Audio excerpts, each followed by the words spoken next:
Thank, thank you for being here. We're gonna convene our October 22nd TAMC meeting. I'm filling in for our chair, Wendy Rudaski, today, as she's out of town. And we gotta establish a quorum first, so we'll call this meeting to order and do roll call. District 1 Supervisor Alejo. Present? District 2 Supervisor Church. Here. District 3 Supervisor Lopez. District 4 Supervisor Askew. Alternate Yuri Anderson. District 5 Supervisor Daniels. Here. City of Carmel by the Sea. City of Delray Oaks. City of Gonzales. Here. City of Greenfield. City of King City. Present? City of Marina. Here. City of Monterey. City of Pacific Grove. Here. City of Salinas. City of Sand City. City of Seaside. City of Soledad. Ambec. Here. Caltrans District 5. Monterey Bay Air Resource District. Here. Monterey Regional Airport District. R. Miller, present. Monterey Salinas Transit. Lisa Reinheimer for MST. City of Watsonville. CSUMB. Present. Chair, we do have a quorum. And our mayor of Sand City is here. Yes. Great. All right, we're gonna ask our distinguished mayor of King City if he could lead us today in the Pledge of Allegiance. Pledge of allegiance To the flag of the United States of America and to the republic for which it stands, one nation, under God, indivisible, with liberty and justice for all. Thank you, Mayor. And we're gonna go to item number 2. This is public comments for items not on today's agenda. And I do have a slip here for Warren Anderson. We'll start with you and then we'll go to any others. We got 2 minutes. Warren Anderson. Thank you. First of all, I'd like to say I support the long-term roundabout. Wait, we gotta get your mic going there. All right, So people can. try that again. Okay, first of all, I'd like to say that I support the long-term roundabout plan along Highway 68 for improving traffic flow. Today, I want to propose an interim measure that in combination with the AI signals being implemented could improve the traffic flow until the roundabouts are constructed, which I understand may be a few years down the road. My parents taught me to reuse resources whenever possible. The existing resource I suggest we put to more effective use is the pavement already in place dedicated to the exclusive right turn lanes at several intersections along Highway 68. With only the cost of some paint and a little labor, we could change the right turn lane into a combination straight plus right turn lane. Then during each green light cycle, this would allow twice as many cars to proceed through the intersection. Now, I understand that this idea as a standalone option has already been proposed and studied. I'm suggesting that we could double or triple the number of cars passing through these intersections by combining this idea with the AI signals as a temporary remedy. I've looked at the key intersections where the majority of backups typically occur during rush hours. And what I'm proposing is a test case at the intersection of Boots Road and Pasadena. This appears to have the longest pavement already in place for both right turn and merge lanes. A test could be conducted there using existing pavement without any additional cost except for some paint. So I appreciate your consideration to test this idea as a temporary measure when the AI signals are implemented in the next few months. Thank you. And I welcome any comments or questions that you have. Thank you very much, Mr. Anderson. Appreciate your feedback and your participation. Any others? Any community members in this hall for any comments on today's agenda? See none, we'll go to anybody online. Any hands raised? No hands, okay. Seeing no further public comments, we'll go to item number 3, our consent agenda. This is where we have 13 items on consent. Items 3.1.1 to 3.7.2. Any items for discussion from the board? Any comments from the public on any of the consent items? Seeing none, we'll entertain a motion for approval. So moved. Second. Moved by, Dr. Daniels, second by who? Mayor, Carbone? Okay, great. All those in favor, please say aye. Aye. Those against? Any abstentions? All right, that item is approved unanimously. We're gonna go to our first regular agenda item, item number 4, our legislative update and draft for our 2026 legislative program. And we have Christina Watson leading the way. Yes, good morning, board members. Christina Watson, Director of Planning, and on the Zoom, I think we have Gus Curry and Mitch Weiss from Curry Consulting to give us a state of the state update. Gus, are you able to unmute?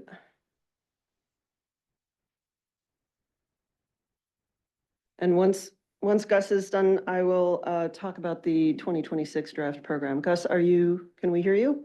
Yes. Good Okay, perfect. Thank morning, you. board members. Pleasure to be with you this morning. Just a quick update on 2025 before we dive into the 2026 draft legislative platform. So the legislature had adjourned a day later than what was calendared on September 13th. That was a Saturday. And that had to do with the fact that they had to have the cap and trade package in print for 72 hours prior to taking action. That came to fruition on the Wednesday prior. So they were finally able to extend what's now deemed as the Cap and Invest program. And so this maintains some of the investments for programs that we care about, the Low Carbon Transit Operations Program and the Transit Intercity Rail Capital Program, although they did a little bit differently. And so the priorities are, it used to be a continuous appropriation where we got a percentage of things. This is all spelled out in the board report, by the way. But high-speed rail comes off the top. It's one of the higher priorities for the legislature to fund. There's a second bucket of legislative appropriations. What's newer there is there's $125 million set aside for free transit passes. There's no statutory direction on how to spend the money, so we fully expect there to be cleanup legislation in that regard, probably some possible regulations. We'll see what happens when they reconvene back in January. And then there's the third bucket, if you will, and that's where there's funding for affordable housing and sustainable communities, the LC Top funds that I referenced, and the TERSIP funds that we've successfully accessed. It is technically a haircut because, again, there's a cap on the funds. TERSIP is 400 million, LC Top is 200 million, as opposed to a percentage where if they were working off of percentages, each program would have gotten $40 and $20 million more respectively. But there's a chance to get excess revenues, and there's going to be a conversation on that once the legislature reconvenes again in January. So Governor Newsom had until October 13th to sign or veto legislation.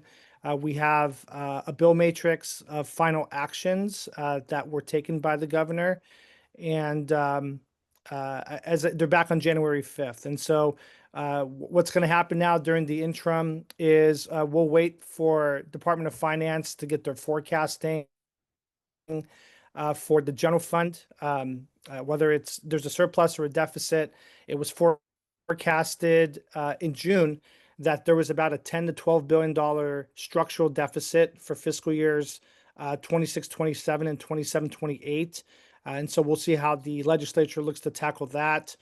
And then I was remiss in mentioning, out of Cap and Invest, now that they've signed that package, TAMC still due, I think, a balance of, I believe it's about $25 to $26 million from the Senate Bill 125 augmentation. That was the one-time $5 billion for transit capital and operations. So we're hoping now that they've settled on the Cap and Invest program that we should be receiving notification for some of those funds to continue to flow to us. So I'll stop right there, Mr. Chair, and happy to turn it back over to Christina. Yeah, thank you, Gus. And I just want to clarify, you mentioned your board report and the bill list. That's actually going to the executive committee in November because I received it after the date of posting for this board packet. So it's not included in this board packet if you're looking for it.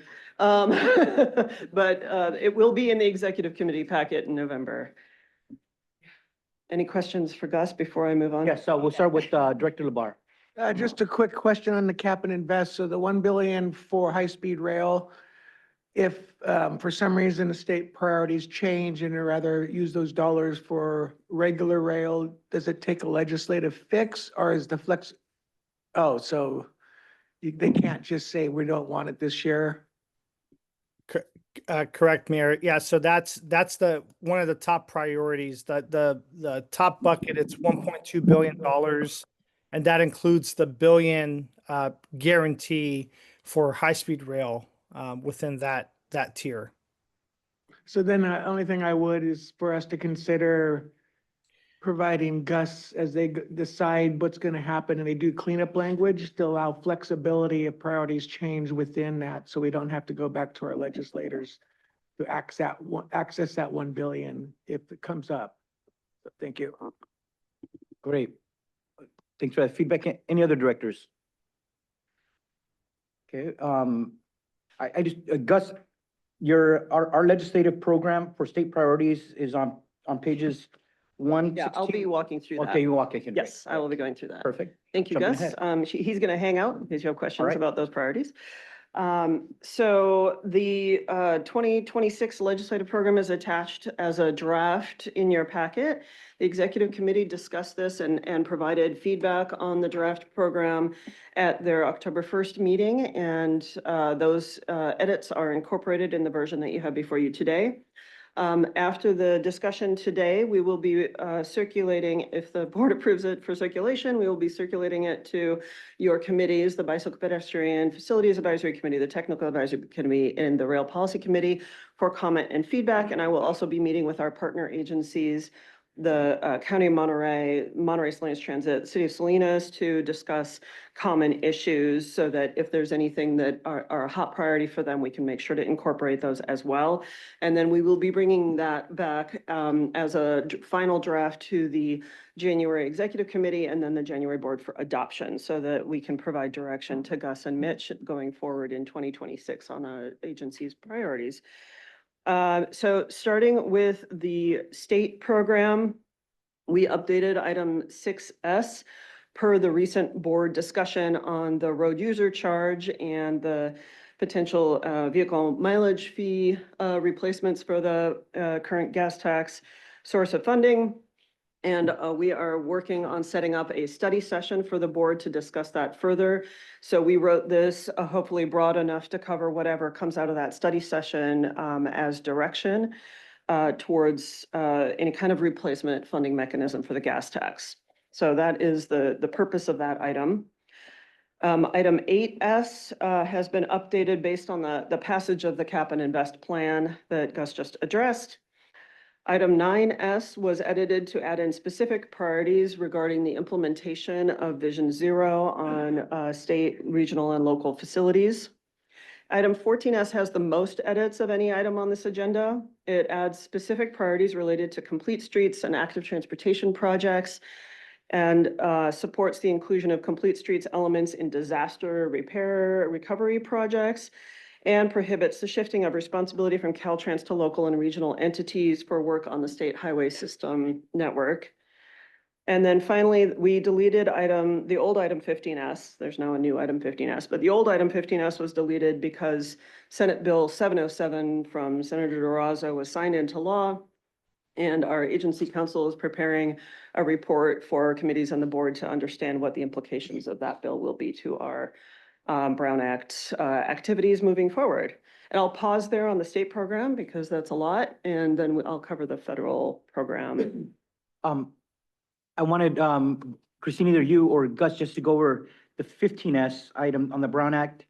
I think we discussed that at executive committee, but just to explain, it was signed, but the implementation is delayed till July 1st, 2026. But it was one that we had pushed for like 3 or 4 years.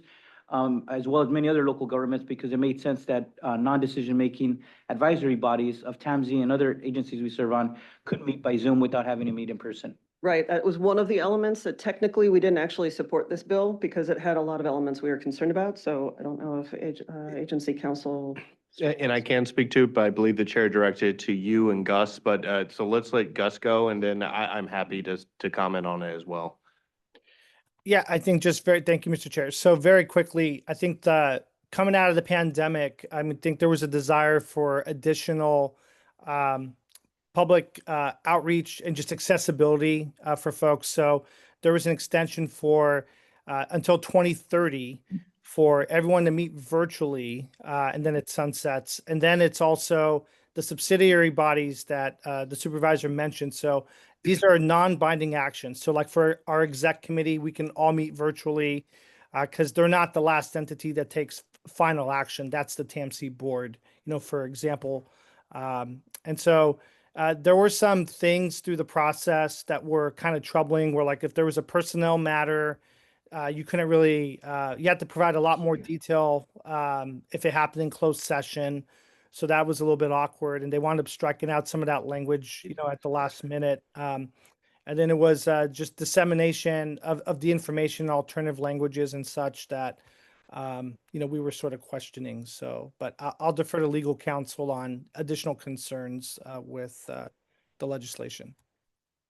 Thank you, Gus. And so I want to start where the chair led, which is, I think, the marquee, the thing that will stand out for everybody is a subsidiary body. And that this is a very good, it's a great step in the right direction, but it's one of 27 sections within 707. And there are some changes that are immediate. There are some that are delayed until January 1st. There are some that are delayed until either July 1st or June 30th, one of those two dates. So there's a lot more substantive changes than I anticipated, and a lot of the bigger things that we were concerned about are not in there. So I think that's a good thing to take away. I am currently drafting on behalf of TAMC and the county a memo that kind of walks us through all of it. But like some of the changes are local agencies now have to provide everyone with a copy of the Brown Act. Before that was encouraged but not required, but now there's like, as well intentioned as that obviously is, right? All of you should have access to the Brown Act. What are the liabilities if we don't give it to you correctly? How do we give it to you correctly? Are we giving you a paper copy? Are we giving you a hyperlink? Is that sufficient? These are the questions that, for example, that I think legislatures have good intention, we have good product, but then when we come to administration, it becomes a question. We have to try to answer these questions to the best of our abilities. So with that, I anticipate probably within the next 2 weeks, I'll have a memo ready for, I'll probably, I'll share it with the chair and with the exec, and then, or the executive director, and then we'll probably be disseminating it to each of you for review. We look forward to that, because I think all of us should know what those changes are, and Christina's right.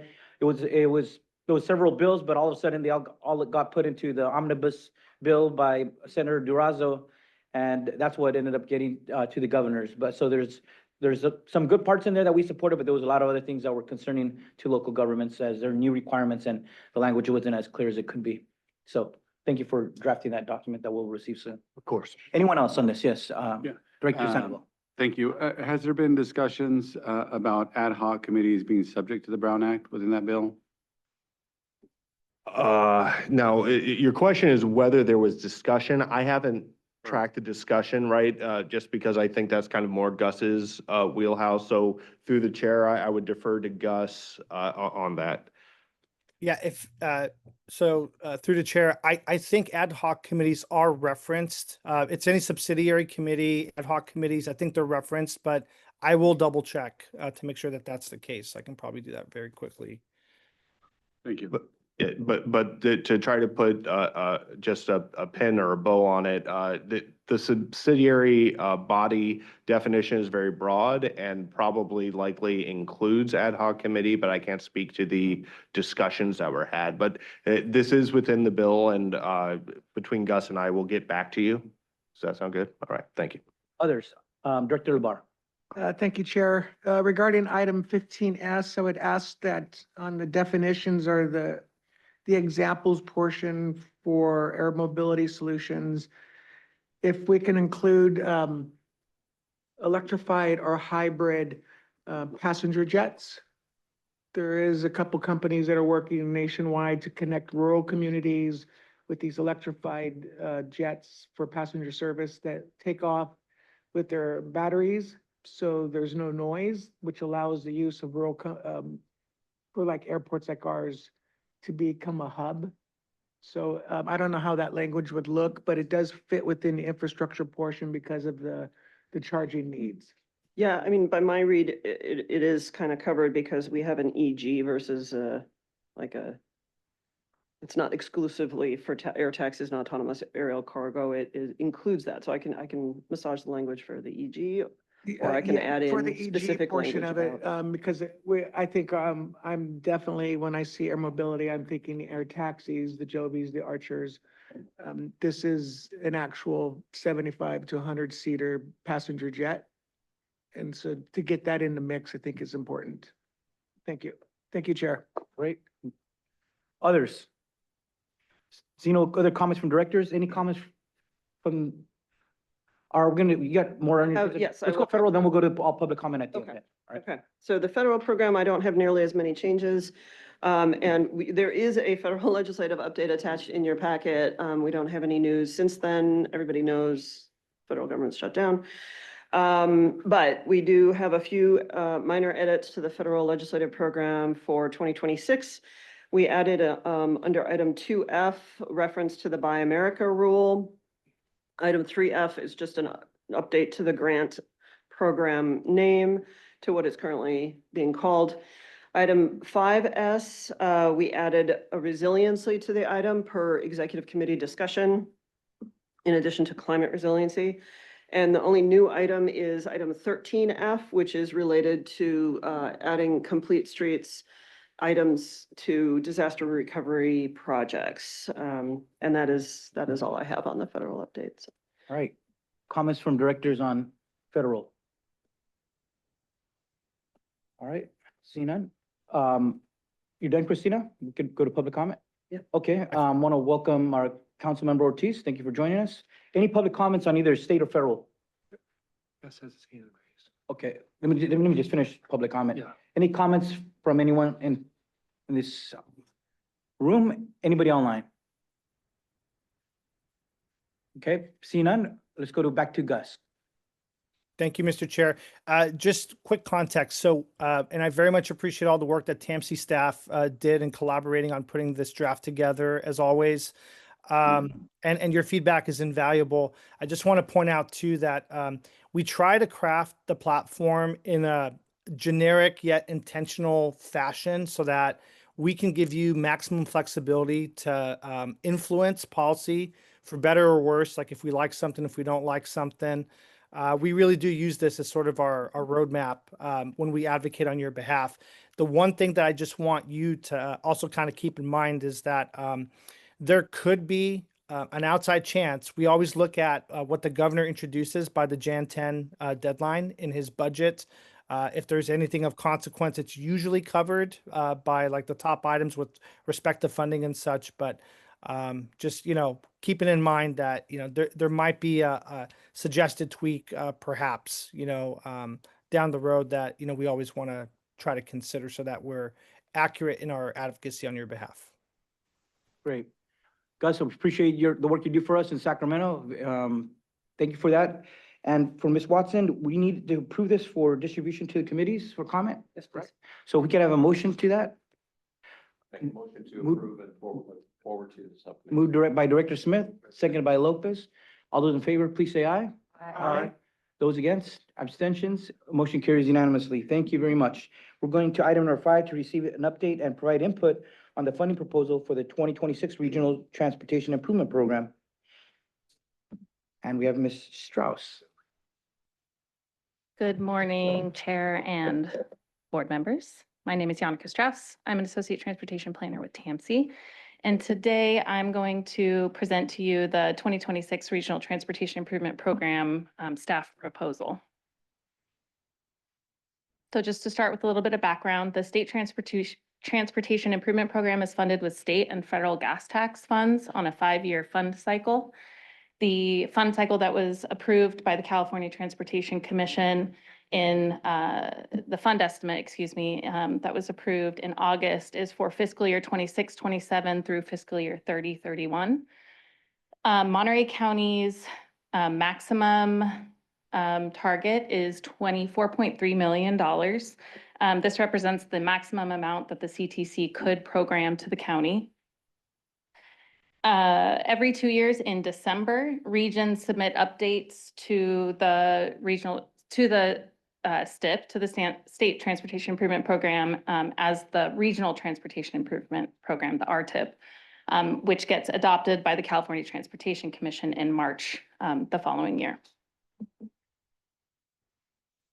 So a little bit about how we strategize which projects to fund with the RTIP. We aim to advance regionally significant projects that have been adopted through the integrated funding strategy, that have been adopted by the TAMC board through the integrated funding strategy. Our goal is to advance projects as quickly as we can and keep them on target. We prioritize projects based on all the potential funding programs and program requirements. Additionally, proposing projects already in the STIP from previous cycles and projects implemented by Caltrans provides us more flexibility with the funds and streamlines the process.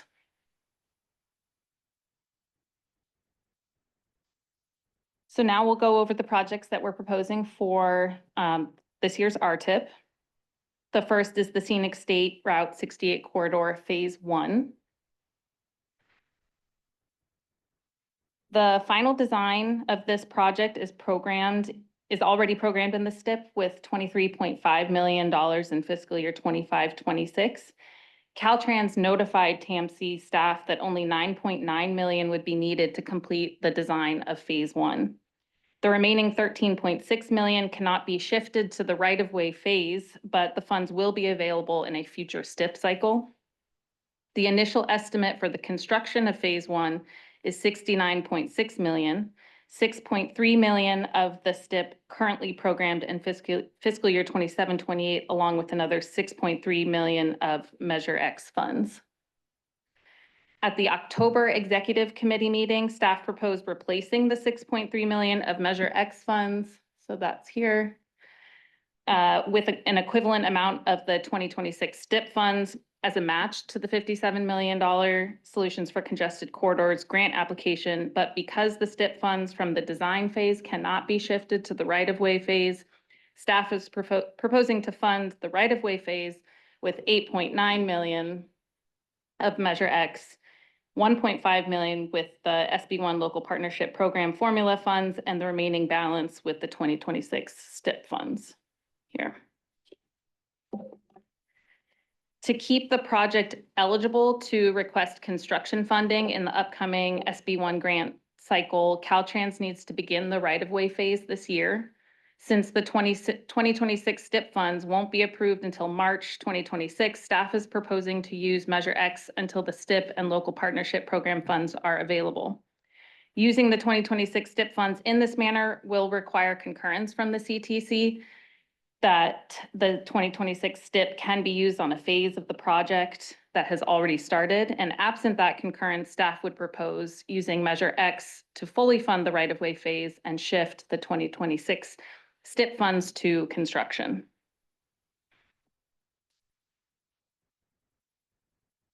The next project that we're proposing for the RTIP is the US 101 South of Salinas Corridor project.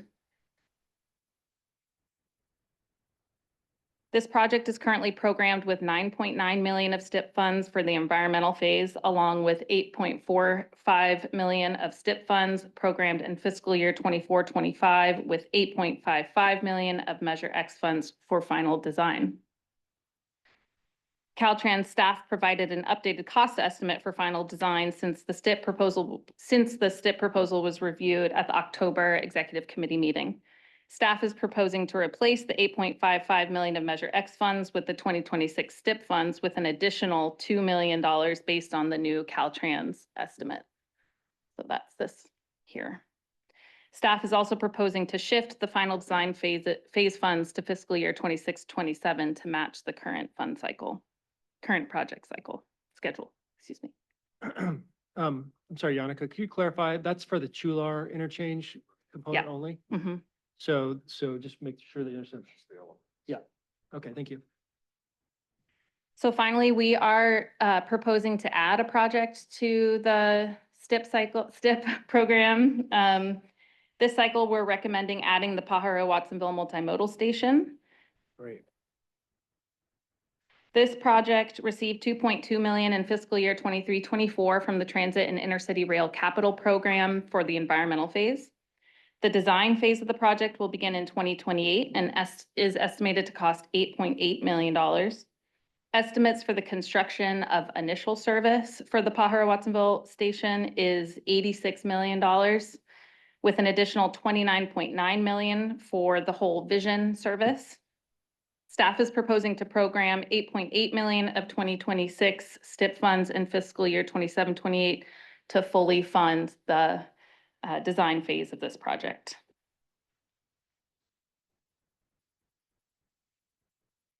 Finally, in each STIP cycle, funds are available to the Transportation Agency for planning, programming, and monitoring activities.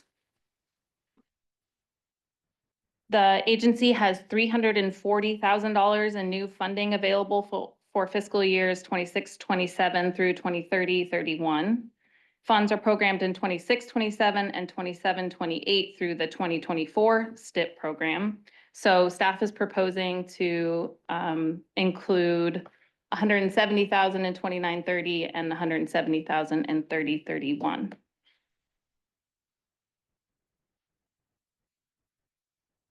The 2025, just as a reminder, the 2025 integrated funding strategy was adopted in May 2025 by this board. The draft 2026 STIP fund estimate was released in June and adopted by the CTC in August. Staff brought the RTIP fund proposal to the executive committee on October 1st and to this board for input and any suggested changes. And then we will bring the final proposal back to the board in December at the December board meeting. So that concludes my presentation. The staff recommendation is to receive the update and provide input on the funding proposal for the 2026 Regional Transportation Improvement Program. Great. Thank you. Thank you, Ms. Strauss, for your presentation. Let's open up for questions from directors. We'll start with Director Daniels. Thank you, Chair. I have a question regarding this Highway 68 Phase 1 and the 9.9 million. Since these funds will not be approved until March of 2026, what happens if we get feedback from the Adaptive Signalization Control pilot program? Is that money, if it were determined that the pilot is working so well, we're going to put on hold or not complete the Highway, those first three signals, what happens to that $9.9 million? Well, to keep the project on track, we want to include it in the program. But we will assess the performance of the adaptive signal. And if it's deemed successful, then we can shift funds at a later time. So there's some flexibility there. Yeah. Great, thank you. Others? Director Labar. And I appreciate that. Basically, I was going to ask a very similar question, but when you say shift funds, you mean from one project to another, or shift funds within the timelines on that same project? It would be between the STIP cycles. We could shift funds. So it would be programmed for this STIP cycle and then we could shift it. Just to another STIP approved project? Yeah, yes, in the next STIP cycle, we could approve projects through that. And I'm just trying to get a handle on it. So if we did decide that, we just wouldn't accept the the 9 million in that cycle and ask for it for another cycle for a different project, like the train station in Watsonville. Mhm. That's how it'd work. I'm sorry, can you restate that question? The question. I'm not clear on where the 9 million would go. If we decide that we don't need it anymore, where does that go? Back to The state? 8.9 Measure X funds? Correct. Sorry, Yannicka, can I jump in? I'm sorry, I think I can answer your question. Yeah, look, I received an email from Dwight Stump, and I don't know if you all received it as well, but I did forward it to Todd. And it was regarding the 9 million in Measure X funds. And his concern is if it was good, where does the 9 go? So Yeah. Measure X would come right back to us. So there's a couple different things to clarify. As we program out STIP funds, we do have discretion on where to program these. And so this is different from a grant program in that we're not applying for these specific projects and trying to receive a grant. This is our target from the state, and we get to choose which projects to program to. And they may not do exactly what we request because they're taking every region in the state and balancing them all out to the funds available. But generally, we have control to put the money where we want it. If there's funds that we determine that we no longer need for a project or something changes, these projects go through a lot before they get to construction. And we often need to make changes. We can always move funds from one project to another in the future. We can either do it in the next STIP cycle or in the advance of the year that the money's programmed, we can do an amendment to the STIP and change it then. So we have a lot of flexibility to move funds between projects within our current STIP projects or to new projects, just depending on the board direction at that time. All right, I appreciate that. And I do apologize for the roundabout way I came to the question, because obviously now listening back, it didn't make too much sense. But I think that answered the question on the email that I received, which was basically, if you lock it in, is it locked in forever? And the answer is no. Thank you. Thank you. So I know it's a lot of information, but I just have a couple of clarifying questions on this. So these projects that have been selected obviously have been going through the approval process, but they are consistent with what has been adopted under the draft sustainable community strategies from this board. It's in the report, so I want to- The TAMC, Transportation Agency, adopts a regional transportation plan that we coordinate with AMBAG, and our regional project list in the regional transportation plan gets adopted into AMBAG's Metropolitan Transportation Plan. AMBAG adopts the Sustainable Community Strategy as part of their program. So our adoption of our regional transportation plan essentially makes it consistent with the Sustainable Community Strategy that AMBAG adopts. And all of these projects are programmed in our current regional transportation plan, and they're consistent with the draft regional transportation plan that we've been working on that we'll bring to the board for adoption in June of next year. They're consistent. We haven't adopted, but we're going to adopt. They're consistent already with the current version, and they're consistent with the future version that that the board adopted the project list last year, and we're working for adoption of the full document in June. I have one question.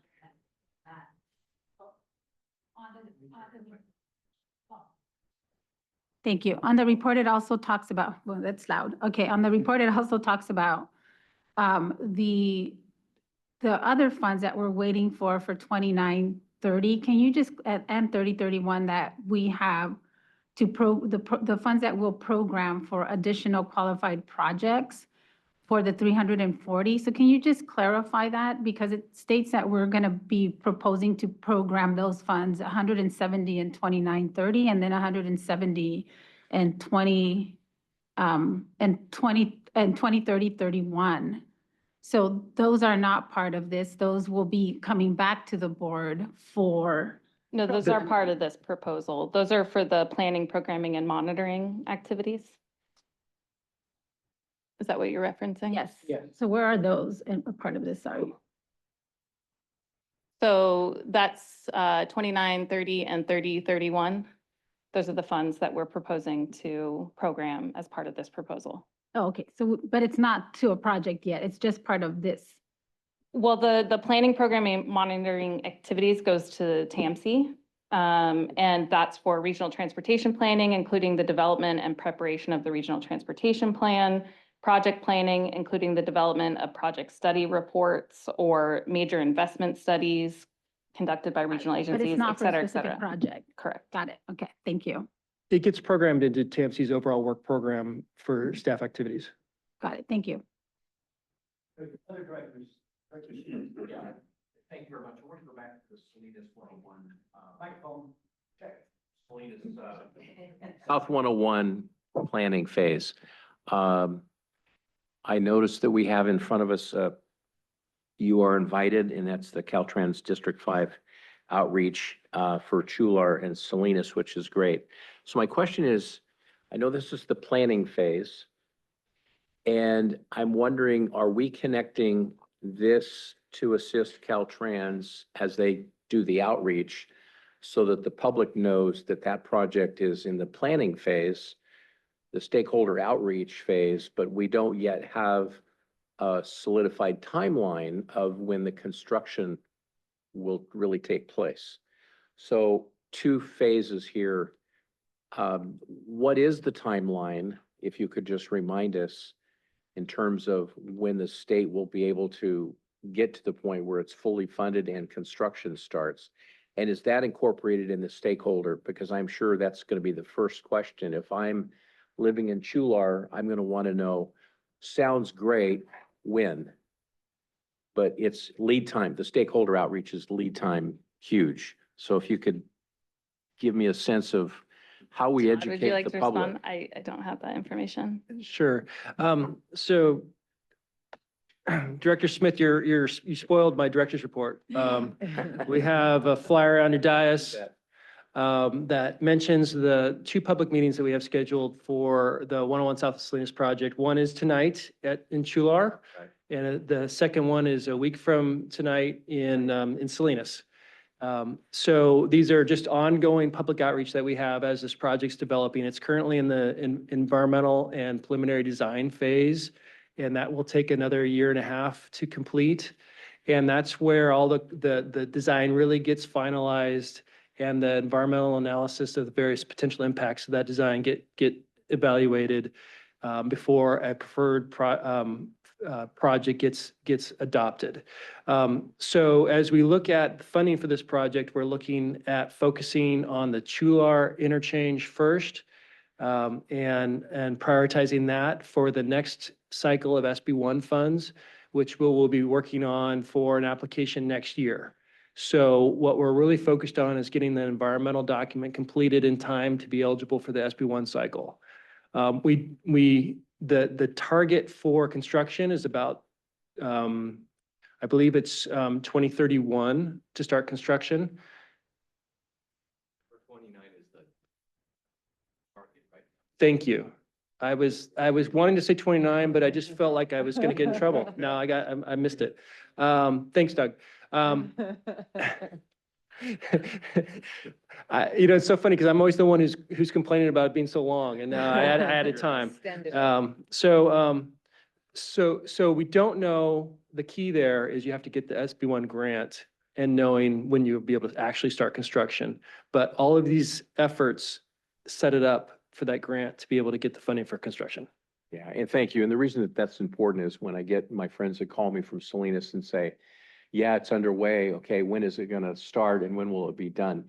And so having those dates in mind, I think is really important for the members of TAMC and the electeds as we do outreach and people want to know the timeline. This piece is important because it's stakeholders are contributing with the environmental report, but also it's like we need to know those dates that we can be prepared to say a long-term project, but we're looking to 2029 because that's what our executive director promised.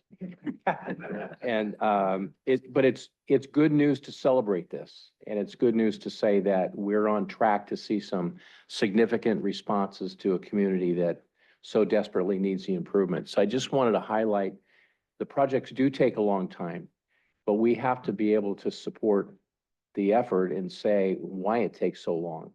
And that's one of those examples of we look to 2029, and I can't even imagine how I'm going to look as being so old as I am now. Where will I be in 2029 or 2030? Yeah, yeah. But thank you for indulging my opinions and my questions. Thank you, Director Smith. Go to Director Lopez. Yeah, I just want to provide a little clarification. There's a lot of elements to this project, and there's a lot of intentionality in how we're approaching it. So in terms of elements, I want to share that after we lost Federico, the young man who lost his life a little over a year ago, through this stretch, it triggered a study, which found that the state would Caltrans had made the decision based on the outcomes of that report to close the at-grade crossings. So that shifted our approach slightly in that the reason we are prioritizing this Chular overpass is with the closure of those at-grade crossings, all of that traffic is going to go through that tiny town, right? And it's an equity issue to push all of that commercial traffic through such a tiny community. And so by prioritizing Chular and putting it out front, we're showing that community that they're coming first in terms of our approach here. It's an opportunity that I wanted to take as well, just to highlight that we've continued in the conversations about what the impact will be to those side roads, right? As you're coming on 101 and perhaps we'll have to turn off Spence rather than trying to go south and redirect back the other way through Chular. There's going to be a lot of impact to those ancillary roads that aren't currently main arteries, but will become that. And so we did have a conversation, I think just this week with Caltrans about potential sources of funding there. And just know we may ask TAMC to be a partner in helping us fund that regional impact, which will not, from our rough estimate, be a lot of money. But again, it's part of that, making sure that the initial phases, which really are in support of Chular, are as safe as possible for the entire community. But just in terms of your comments, completely agree about the messaging and intentionality of how we're approaching it, and know that we've been holding these meetings now over 4 years in the community. And I do get the folks that say, right, well, you've been saying this for a while, but I think before the end of next year, with the closure of those at-grade crossings, are going to start to see the impact. And knowing that this is on the horizon and they've been hearing it for years, and knowing that by 29 we will be in construction, I think there's a hope on the horizon. So thank you. Great. We're going to Todd, and then we'll go back to Director Velasquez. Thank you. I just wanted to clarify that this item today is talking about how we're going to program the State Transportation Improvement Program funds with the regional projects that are listed. We do have periodic presentations on the specific projects to go into more detail. For example, the rail program we have later on the agenda. So we'll talk more about the two rail projects, the two rail projects and the one that's listed here. And then our TAMC website does have up-to-date information on all the projects. So if you've got people asking about the project, if you're interested, our website's a good place to go to have the latest information. All right, back to Director Velasquez. Yeah, thank you, Todd. I would request though, because I know that you've directed us to go back to the website, and I think for some individuals, sometimes it's hard to go back to the website and look at all of the updates. So for these projects that are very complicated, and to Supervisor Lopez's point, I know, we've participated for the South of 101 meetings, back 4 years ago when we were in my capacity as District Director for State Senator Ana Caballero. So I think having a one sheet that says when the project actually started conversations with some of the community members, right, back on those dates and where we're at, just really brief kind of bullet points of when the project started conversations about some of the issues, and just really quick highlights on it. I think just as reference points to be able to say, hey, here's the timeline, really quick highlights to be able to have context to our residents and also for us as board members. And if they need more details, we reference them to the website. But I think just that one pager is really critical so people can see these projects do take time. They are critical, but it is a process. I think that would be really helpful. Thank you. Ms. Strauss, my question would just be on the two in your memo, the South of Salinas project increased in costs by Caltrans estimate of $2 million. Could you elaborate on that? We received more information. I don't know if the project manager has any detail on what is included in the 2 million. Beyond the specific detail on the 2 million, the original cost estimates that were programmed in the STIP were very preliminary. So these new cost estimates reflect the more work's been done on the project. They have a better understanding what the costs are. Great. And lastly, I would just comment, just appreciate the Pajaro Batson modal station being added there on the list of projects as well. Just want to express my support for that. Let's go to members of our esteemed members of the public who haven't had a chance to weigh in it. Yeah, please come to the podium and we'll give you 2 minutes and then we'll go to those online. Thank you for waiting patiently. No problem. I'm Barry Jones from Pasadena Homeowners Association. Some of you know us already, and at Concert Golf, which is the club at Pasadena Golf Club. They're the owners there. I had to rejig my notes here because of the discussions that have gone on, been very, very good indeed. So pardon me if I sort of stumble along the way. My fundamental question is now, why are we trying to do the SB1 grant application for Highway 68 right now during this cycle? Looking at everything here and you're trying to move Measure X funds around, why don't we just move the Measure X funds into Tula or other areas to accelerate what's happening there? Because we need to give the AI project fair and proper evaluation, not just have it in the background while you're rolling away doing all the design in the background for Highway 68, three roundabouts. 3 roundabouts are going to end up costing you 31 million to actually do. In terms of the design and all this sort of stuff and ROW on the way through. The construction costs are going to increase from 57 to 69, according to the spreadsheets that we've seen. And I believe that if the board allows this to happen, you're sealing the fate of moving ahead with the roundabout construction without any pushback whatsoever. You're suddenly going to be from 31 rolling into 100 million for 3 roundabouts to be built. And that's a really big number. It's 30 million a shot. And I bet none of you have actually sat and looked at the detailed design of those 3 roundabouts that are sitting on the website right now. They're not really that clever. So we don't believe that they will actually solve the challenge that you have in front of you. So today is pivotal, and I'd ask you to delay the SB1 for Highway 68 grant application to the next cycle. Thank you. For your comments, sir. Anyone else in this room? Anyone online?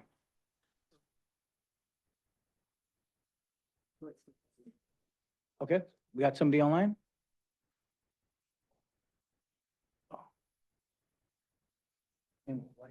Okay, can you hear me? Okay, Dwight? Yes. You're up. Thank you. Before I start, sorry, I didn't hear some of the comments before, so this may be a little redundant, but I'll just journey on here. Yes. TAMC finally ordered the AI adaptive signal controls for Highway 68, which are to be installed before the end of the year for a thorough evaluation, which according to Todd will become the benchmark by which the original proposed roundabouts will be judged. Remember that TAMC's own studies showed the proposed roundabouts to only improve peak commute by 5 minutes in the PM and no improvement in the AM. So the AI signals have a very high likelihood of improving those numbers significantly according to actual installations in similar situations. Now Caltrans wants to charge $9.9 million to finish just the design for the 3 most eastern roundabouts with a total cost of $101 million for 3 roundabouts, compared to your recent estimates of $200 million for all 9 roundabouts. It's hard to understand why the board would commit to such an expenditure when the roundabouts have a high potential of not even being needed and instead hold off until AI is evaluated. To many of us, it's a total lack of logic and misuse of taxpayer funds. Do these proposed expenditures reveal an actual agenda of building the roundabouts regardless of AI signal results? And does the board support that? When the roundabouts fail to surpass AI in improving commute times, will staff then try to justify them as being safer, even when Caltrans' own data shows that the roundabouts would not have prevented any of the fatal or serious accidents on 68 since 2017, and will significantly increase emergency response times? I hope logic will prevail and that these inappropriate expenditures will be put off until after AI is thoroughly evaluated. Thank you. Thank you for your feedback as well. Anyone else online?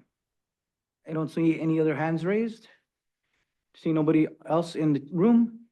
This was only for receiving the update and providing input. No action needed, right, Ms. Strauss? No. So we could move on. Okay. Thank you very much, and we look forward to getting further updates down the road. Everyone, we're on item number 6 now. This is a big item for TAMC. This is receiving a presentation on our future TAMC office location analysis and approved staff keeping the 3 office relocation options open, directing staff to focus on a purpose-built new construction on TAMC-owned property land in marinas. So we have Jefferson taking the lead on this item. Jefferson Kais, Director of Finance Administration for TAMC. I'm here to kick off this presentation regarding how far we've gotten on evaluating the options for our new home for our agency. And that project, as you recall, included engaging with Sonio to be our project manager, to do the legwork and homework on looking at a potential lease in another place, buying and retrofitting a building, or building on the land we own in Marina. And so that work has been done. Pam Lapham is with us from Sonio. Brian Tracy, her coworker, is, I believe, online. And they've put together the PowerPoint they'll walk through, and they can go into the details behind the work that's been done on this so far. Okay, so I'll hand it over to Pam. The down arrow is the one to advance. Great, thank you. Good morning, board members. My name is Pamela Lapham. I'm a senior project manager with Sonio Incorporated. And online, we do have Brian Tracy. He is the director of our construction management division. Morning, everybody. Morning. There he is. We have prepared a comparative analysis to analyze various scenarios for the future home of TAMC. And this is being driven by TAMC's current lease expiring in January 2028. And so today we're going to go ahead and go over some of the findings and our analysis.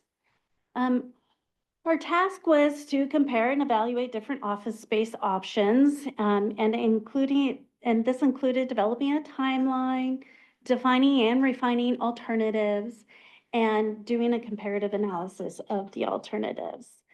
Back in July and August, we engaged the stakeholders. We did some data collection. We identified different available properties, and we developed a methodology for this analysis.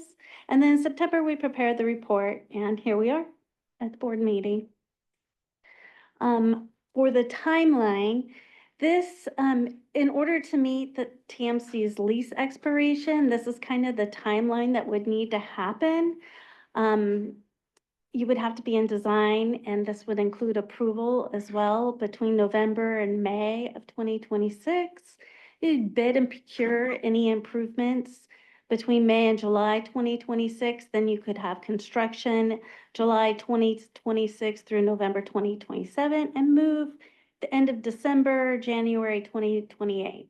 However, the various scenarios that we analyze, they would alter these timelines to make they have different feasibility, and so these timelines would likely be altered.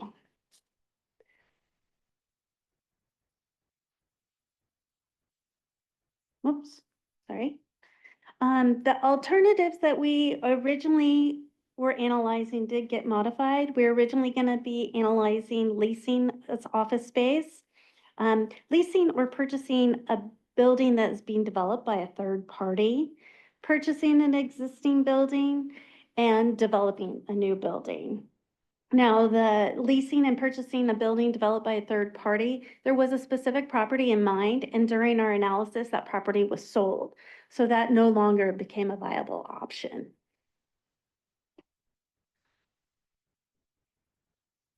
On with our comparative analysis. So as part of this, TAMC engaged Pear Tree and Belli to prepare a needs assessment to identify how much office space they would need, and it was determined they needed approximately 7,200 square feet.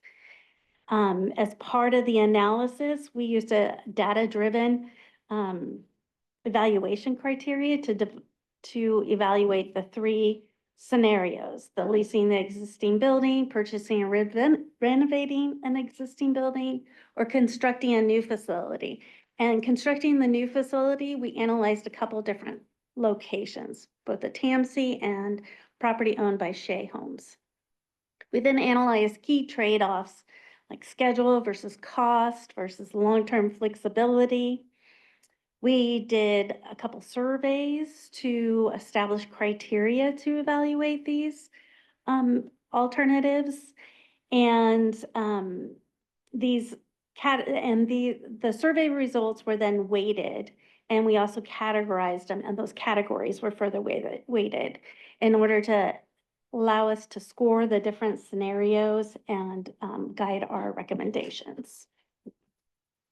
So going forward to discuss the results, scenario one, which is leasing existing building, and we were analyzing leasing the existing space in downtown Salinas. And some of the strengths and constraints of this option were, the strengths were this was the fastest pace for occupancy.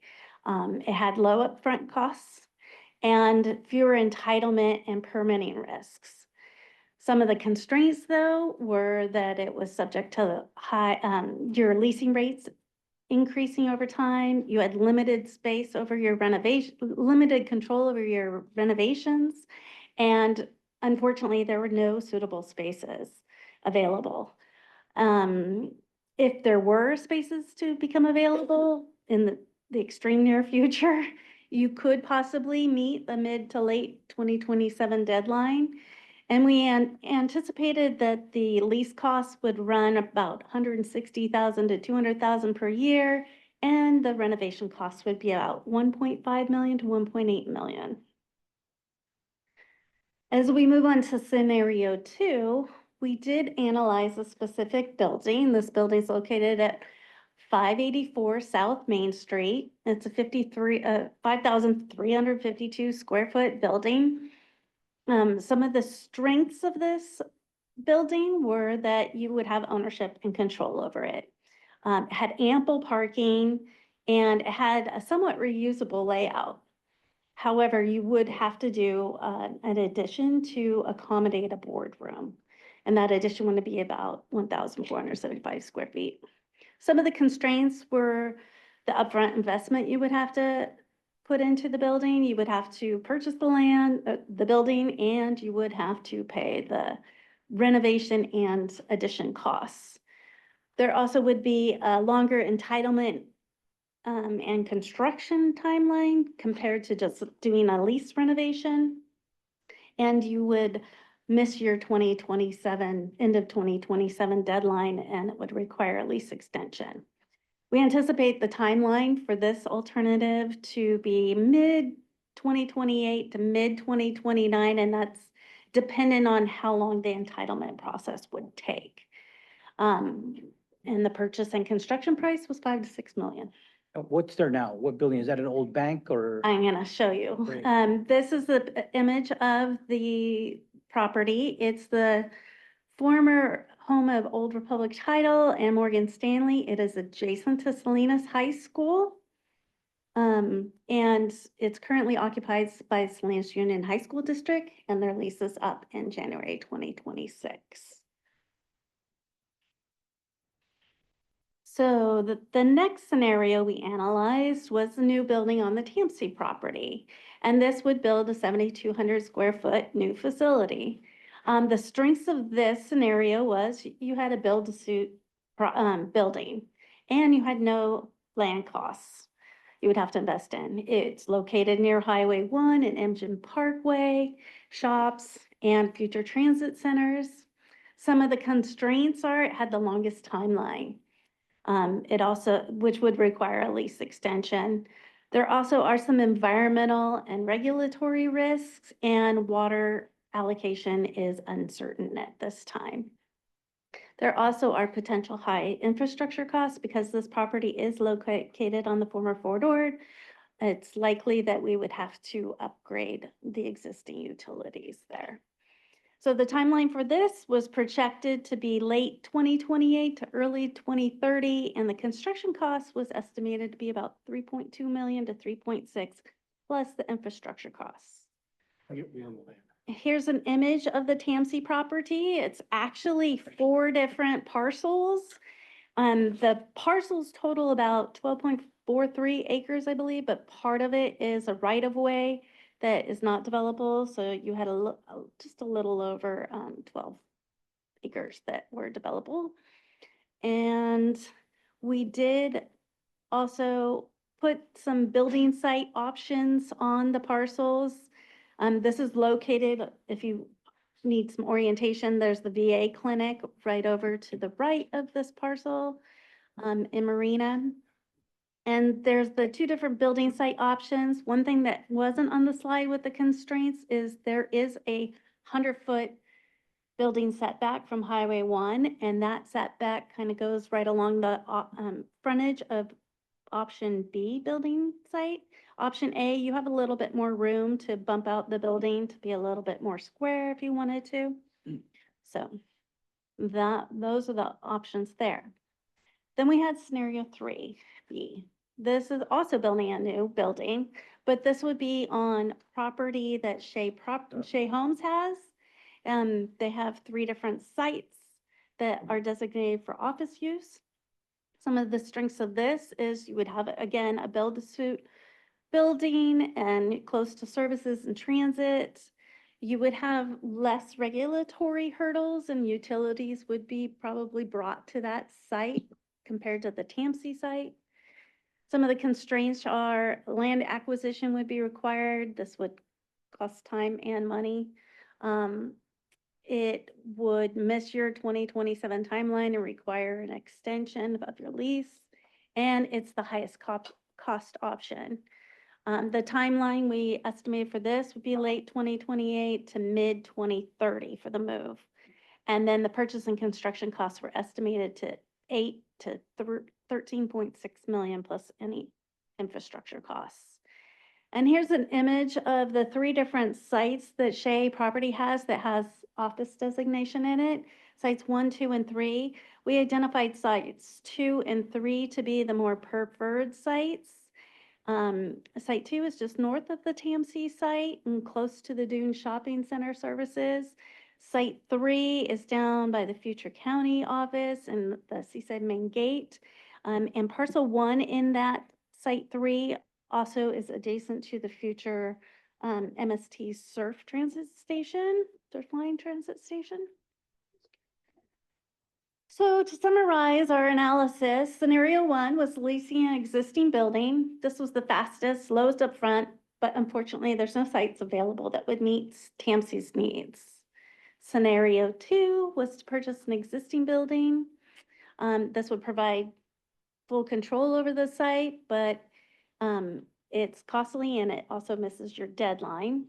Scenario 3A, that would be building a new building on the TAMC property, and this would be a custom built building. It has a moderate cost, but there's no guarantee of the approval of this building, and it has a longer timeline. And then scenario 3B was building on the Shea properties. It would also be build-to-suit building. You'd likely have an approval, but it's the most expensive option. So based on our findings, we recommended that the first thing you do is try and get at least extensions so you had all your options available to you. Scenario 1 was be the short-term solution. However, there's no properties currently available. As a fallback, you could go with scenario 2 if a suitable lease isn't found. But the long-term solution that would be custom fit to TAMC's needs would be option 3A, and that would be building on TAMC's property. And then we identified as 3B being the least feasible, mostly due to the high costs. And that concludes our recommendations. If we have any questions, we're here to answer.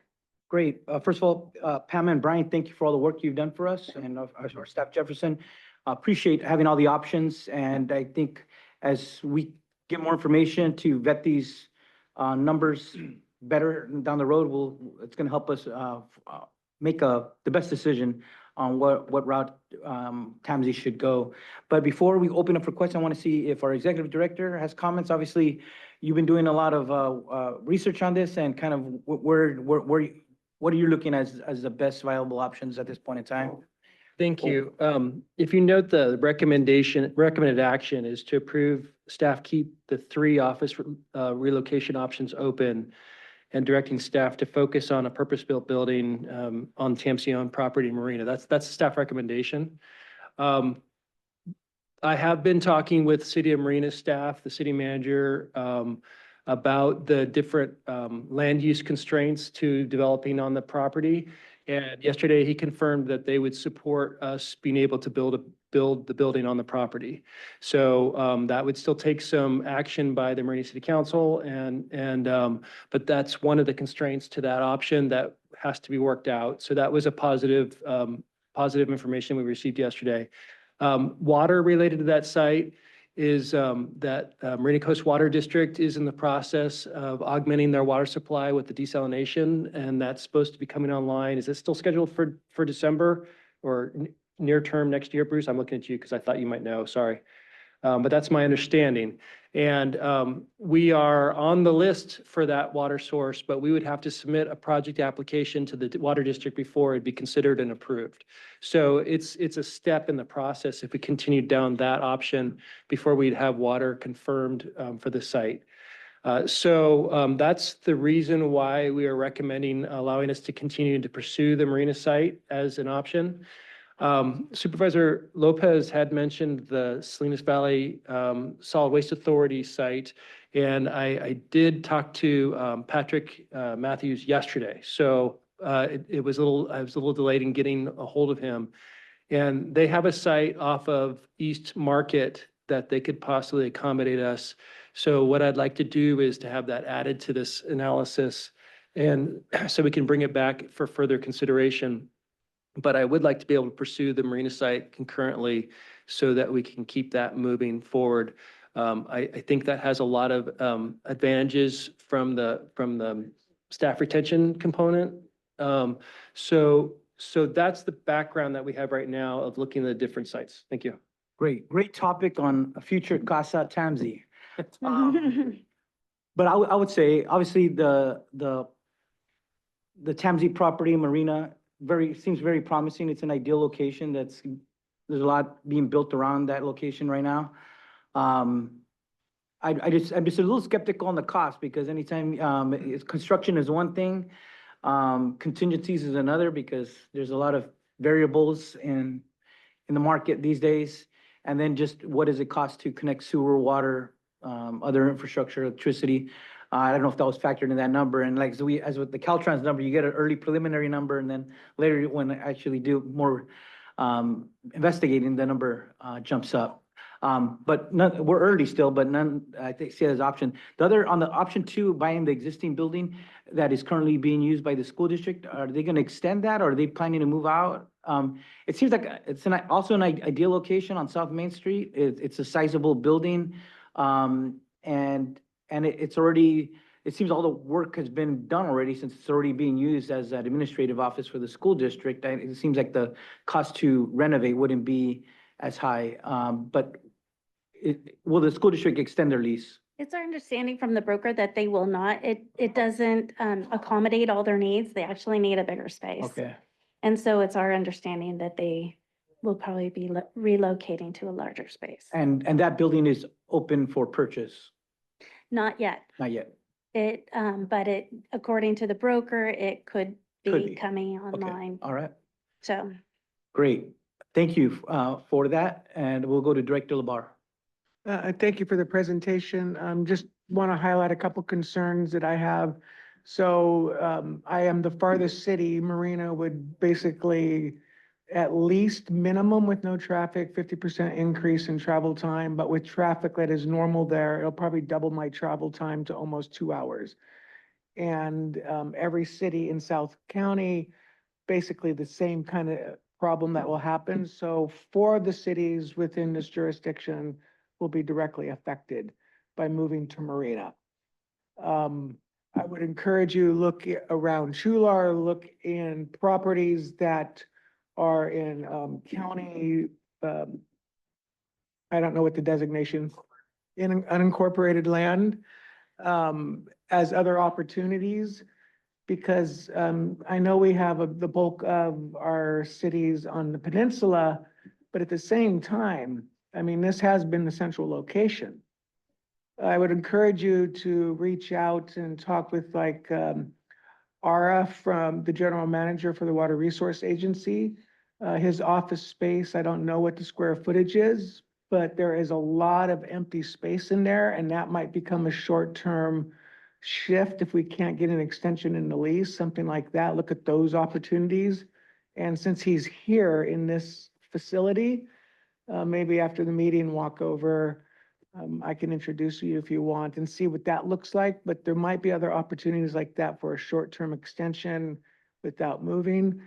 I will tell you folks, the Marina one, that becomes a big deal for our other cities and our ability to be representative. It is already a struggle for me. That is a long commute. But I do make that all the time because the responsibility, and you'd be asking me or any future representative to come to a 2-hour meeting and spend 3 hours to 4 hours to go to that meeting and get back. So more time on the road than the actual meeting. But I know we have to keep all the options open, and I'm fine with that. Preferably buying a building or building one that we own is definitely something I prefer. But we gotta look in different areas other than Marina, and no thing, but it has to be more centralized. We can't be making it even more difficult. Thank you. Great, thank you for expressing that, Mayor Labar, for those that travel long distances. Other directors, Director Velasquez. And I will echo that sentiment with Director Labar. And although I know obviously we prefer having our own facility, is also looking at the cost of what that's going to be as well, right? Is even if we want that, is what is the cost? Infrastructure obviously is very expensive, and having to bring all of the infrastructure into that own facility is really looking at what those costs are going to be, the infrastructure and then the construction cost, and really factoring that in and looking at our other partners, looking at the city of Salinas. Is there any opportunities? Looking at the county, what are the county facilities and what can the county provide if there's any opportunities? But I will echo that sentiment because I know for many of our jurisdictions in South Monterey County, we already travel to MST in the peninsula. AMBAG is in the peninsula. All of when we have 3C is in the peninsula. So for many of our jurisdictions, everything is in the peninsula. So having the centralized location of Salinas, I think for us is a preference. We talk about equity, and I know that comes up in this board. So if we want to really be equitable, I think we really have to be true to what we say. And I think it's really making an effort to ensure that all of the cities that represent this board have a centralized location and that we really make an effort to do that. Great, thank you, Director Velasquez. Director Delgado. I totally understand South County driving into Peninsula on a regular basis for other things that are already going on, and having one more meeting a month is, I would not look forward to that if I was in South County, or even Salinas, because here we are in Salinas. So if I was in Salinas, I'd prefer to stay here for our meetings. The location in Marina is important for Marina because everything around it is being beautified and developed into something functional and helpful for the community. And so leaving that property ugly like it is not very equitable either. And so I hope that if we don't go that direction to make some constructive use at it here, we come up with some plan that's aligned with the community values in our general plan and our general plan of the city of Marina to do something constructive, productive with that. I wouldn't want TAMC's property to be the asphalt barren area in the middle of everything else that's being improved. That doesn't seem well either. And whatever happens on that property, it's, as we mentioned here, right next to MST and right next to a lot of city public recreation facilities. So that it can be a jewel as far as how it might be developed, but just leaving it alone as it is now for the foreseeable future is not a very good option. But I do see that we, TAMC, should meet in as centralized a location as possible. Thank you. Great, thank you, Amir. Any other directors on this? Director Lopez and then Director Smith. Yeah, I would just, so the board knows what I had mentioned to Todd, the building we're talking about is in the old Sun Street facility. The Solid Waste Authority purchased the building next door years before we left the transfer station property, which is due to be put on the market, marketed out to other governments first. But the city has a vision for the LSL marketplace and a reinvestment in that corridor. And so while not currently the place, perhaps as you show up, you want to be as an old transfer station, the future and the vision for Salinas from their city council has been, and their residents, is to renovate that area and make it a vibrant marketplace. So that is what we would be moving into early if the space aligns with our needs. But it is a large office space that has been vacant for a while. We have upgraded it as a solid waste authority and it's sitting there available. I echo the comments about a central location. And also, I'm fine with a lease or purchasing an existing building, focusing on this central area. And Chular was mentioned, and I just want to share there's a property for sale in Chular. The community's been wanting a small park there, but it is zoned for either commercial or residential. It's right on 101, and having the ability to put up a building and then have a small park next door would be a win-win. So just echoing the Chular sentiment as a central location. That's all. Thank you, Mr. Chair. You had to put the plug in. Director Smith, Yeah, so I want to go back to, microphone, sir. microphone check. Thank you. I have a short memory today.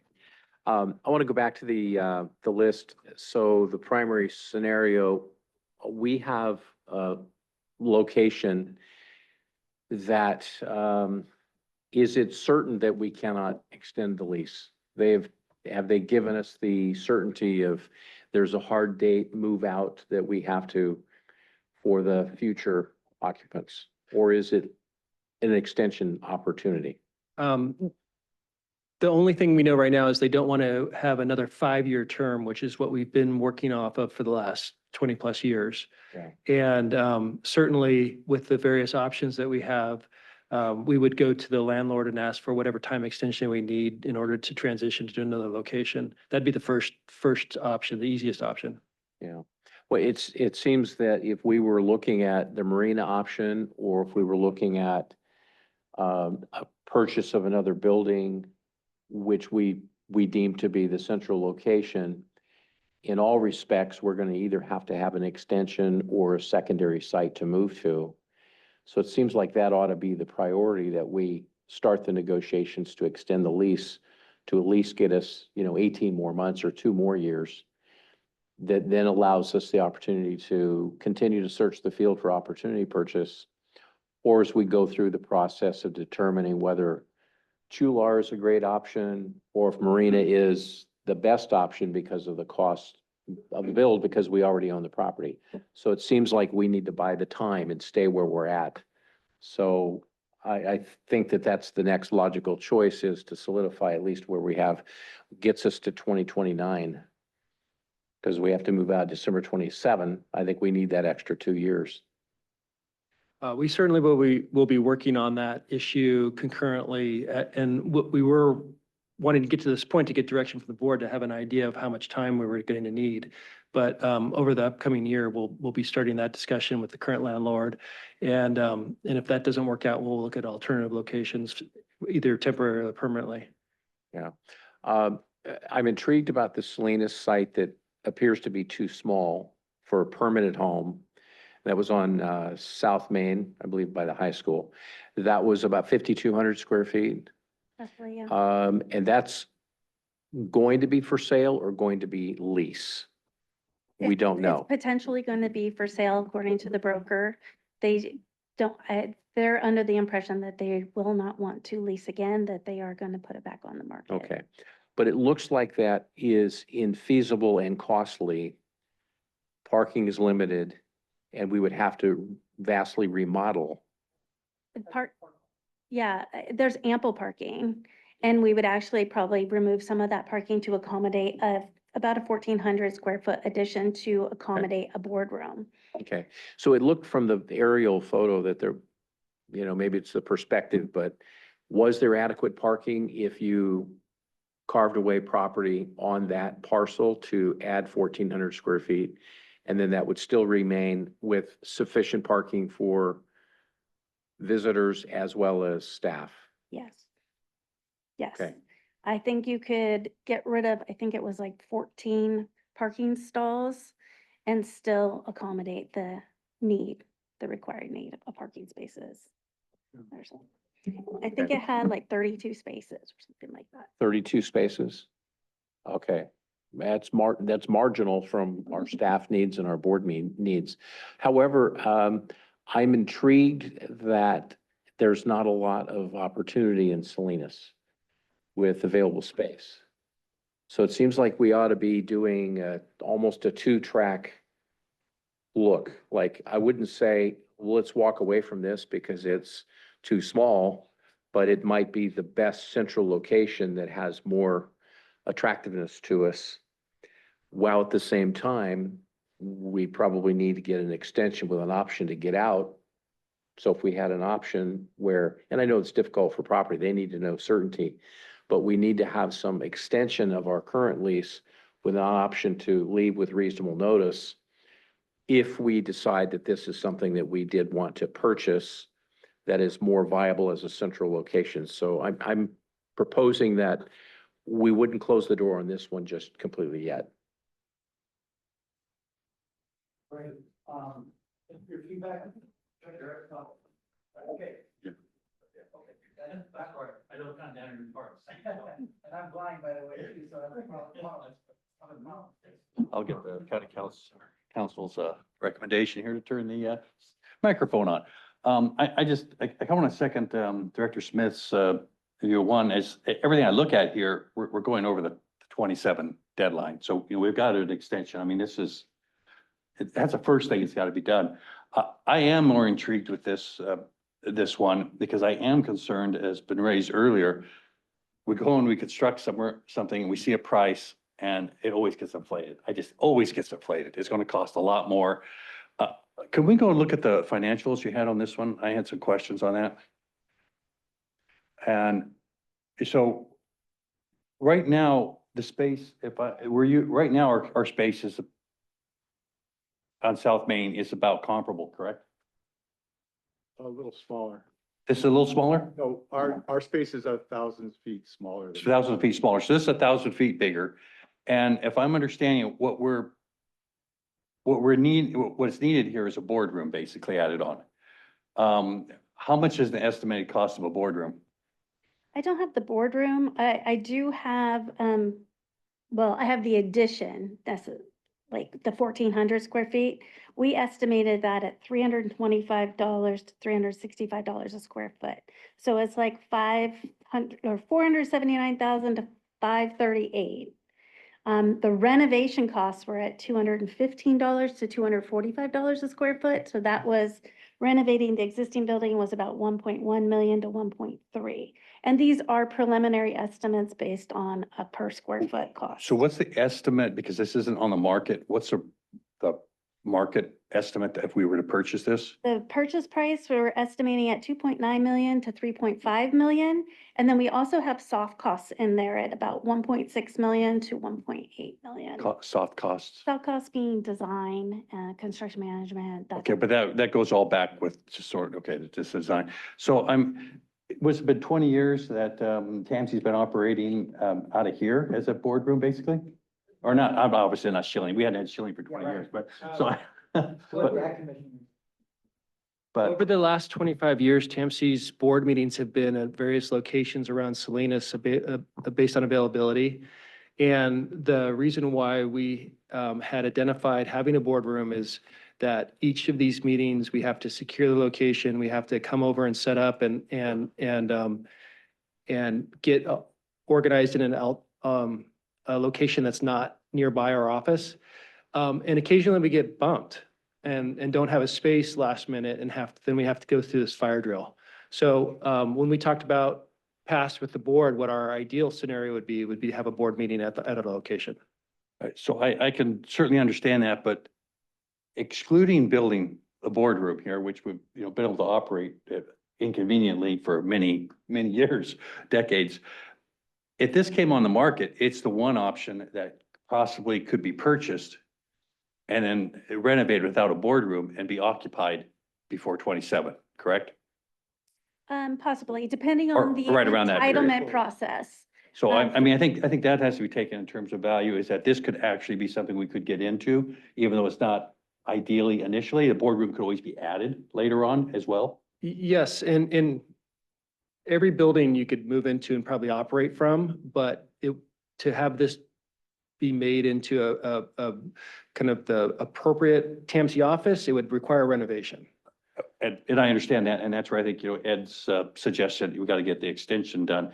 But I mean, I'm really leaning to this because the construction's less, the boardroom can be somewhat optional in terms of if we're up to a timeline, because you don't need as much renovation if you don't do the boardroom as you do with the other things to be done. But I'm just throwing it out here. I think this one really should be up at the top for consideration.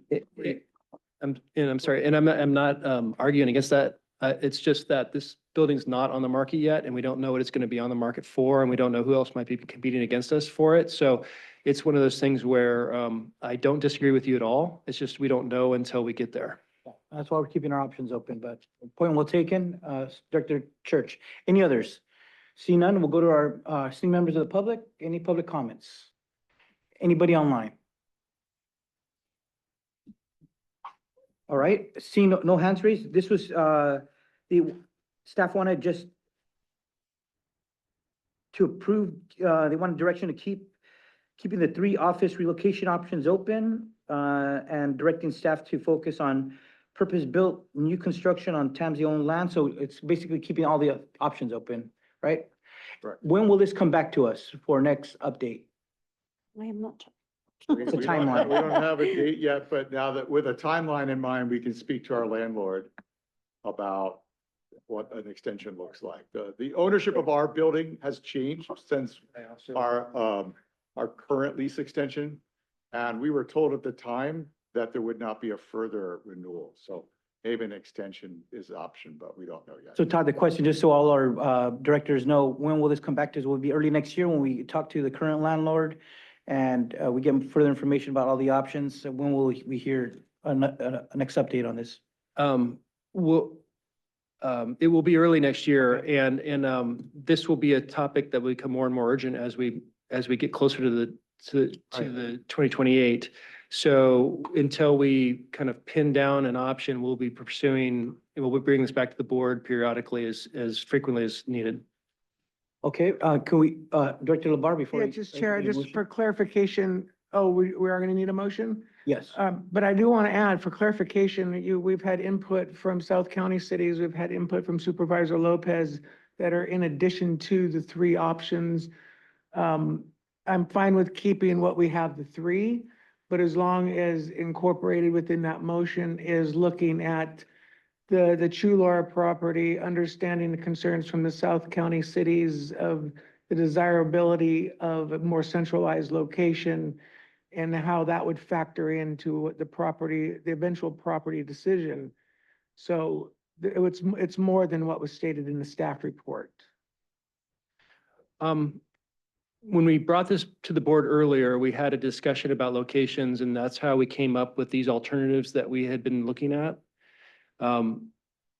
If we could, we can provide additional analysis or showing where different locations and how that impacts the agency as far as vehicle miles traveled for various activities, for all the different users who use the office. And but the direction that we heard today did ask for more focus on moving south versus the Marina location. Okay. And I just wanted to confirm that because staff's recommendation didn't include that. So as long as it's correctly, it's absolutely understood, there was additional direction in addition to staff's recommendation. I'm definitely fine with that. That clear to you? I'm hearing a request that we open up the analysis. Right now, the analysis had focused on Central Salinas location and the Marina property that TAMC owns. So I'm hearing a request to open that up to looking for additional locations. Okay, and I will add, so I'm not gonna make the motion because I don't know how to incorporate that.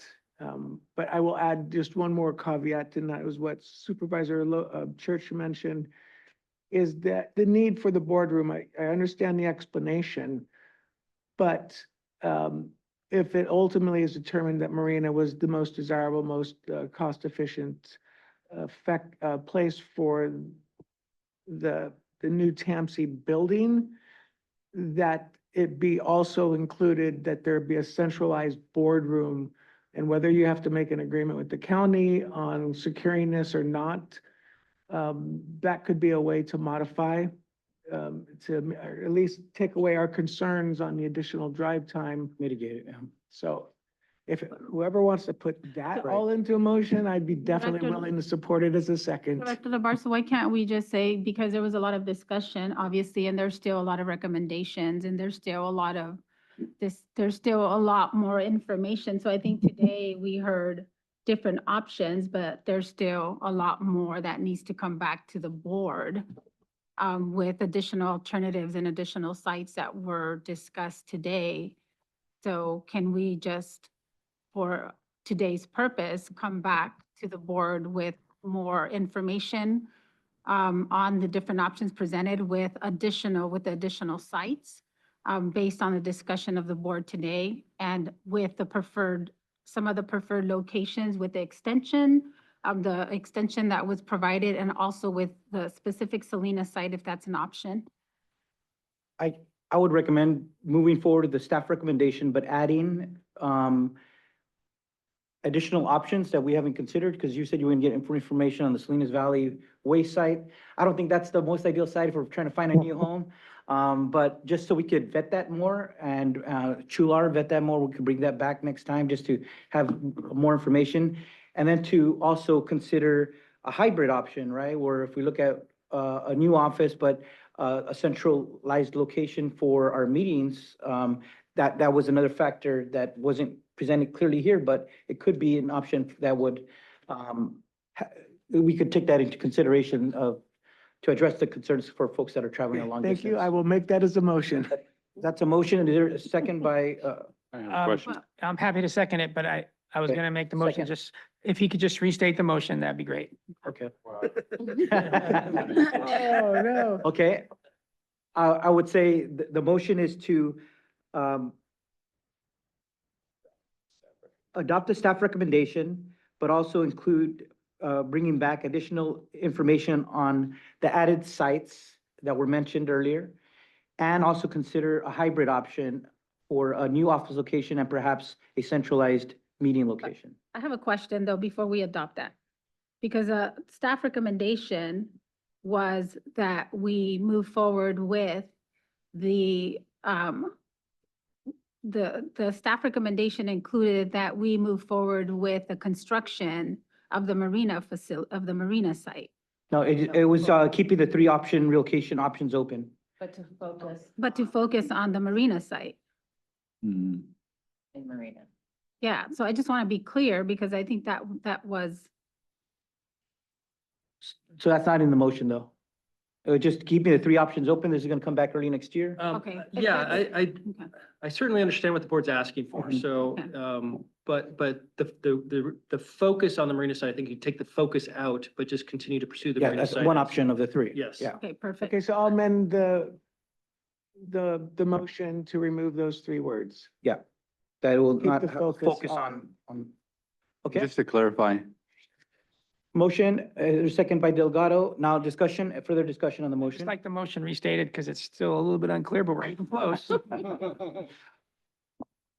If I may, I think if I'm understanding this correctly, it's to adopt the staff recommendation and removing the recommendation that it focus on the city of Marina, and also to explore three additional alternatives: a Chular location, the sanitation location, as well as Marina plus an alternative location closer to South County. For a Hybrid meeting option. room. Hybrid Hybrid option, option. thank you. Okay, is that clear? Okay, let's go to Director Sandoval. You had, yeah, I mean, if we're just identifying those locations. I heard some other directors mentioning that we should reach out to some of our partner agencies or possibly leasing those locations. Is that off the table with this motion, or? that's, Because we kind of identified specific locations, so I just want to get some clarity. I think we're trying to focus just rather than keeping it all up, and we're trying to focus on bringing exact sites that were mentioned earlier, in the motion. So, if I could modify that a little bit, I think there needs to be some flexibility because as properties might become available for sale or drop off, this is dynamic. Right. So, we need to be able to see if the opportunity comes up, bring it to the board. And it might be something different from what we have today. I might recommend that the body not take any action. We've just received a report and then just direct staff to come back here next month with updates as presented pursuant to your input. I think we got a motion. All we got to do is bring any additional sites that may not have been considered in the future to add that flexibility. Chair. Yes. I will Yeah. add that to the original motion. Yep. Would you? Second concur? holds. Well, can I just propose I make a friendly amendment to the Okay. motion? Since we've refined the motion so well, sounds so great, All right. that we add to your original motion that we direct staff to continue the pursuit of available opportunity sites and report back to the board in a timely fashion as needed. So we're opening the door on the motion to say, these are not the only choices we have. That was that last piece we added already. Yeah. So I think that would take care of the opportunity site that might come up. Right. If something, all of a sudden, there's a for sale sign somewhere. The question I had was, does staff feel that we are prepared with a real estate contact company that we've retained, that we could say, notify us if something comes up in the county? They know the perimeters, they know where we're looking. We're looking for 7,200 square feet. We're looking for boardroom space. We're looking for parking. So do we still have the ability to have that realtor looking for us? Because it's a dynamic business that happens every day. And I think that's to your point. What happens if we get a call next Tuesday and there's a site that you need to go see? I want you to be able to do that. Okay. And then to be able to report back to us. And maybe it's going to require an emergency board meeting that says, we have a screaming deal, a fabulous place, we need to put an offer on it. I think that's the kind of condition we need to be able to be nimble to respond to what may come up. Okay, I think we got that covered in that last added part of it. There's been a motion, there's been a second. All those in favor, please say aye. Aye. Aye. Those against? Abstentions? Motion carries unanimously. Look forward to getting a next presentation early next year. Thank you very much. We're on item number 7, everyone. This is to receive a presentation and provide feedback on the Coast Rail project. Back to Ms. Watson. Yes, hello, board. Christina Watson, Director of Planning, and I'm co-presenting with Alyssa Gutcher, Transportation Planner. And Marina's pulling up our PowerPoint here.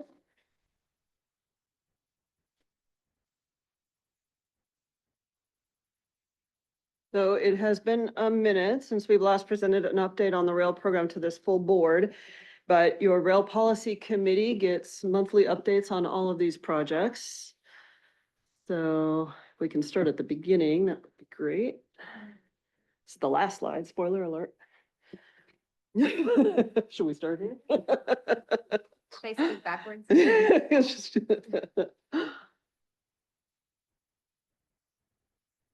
And all the PowerPoints are up on the website as well, if you want to access them there.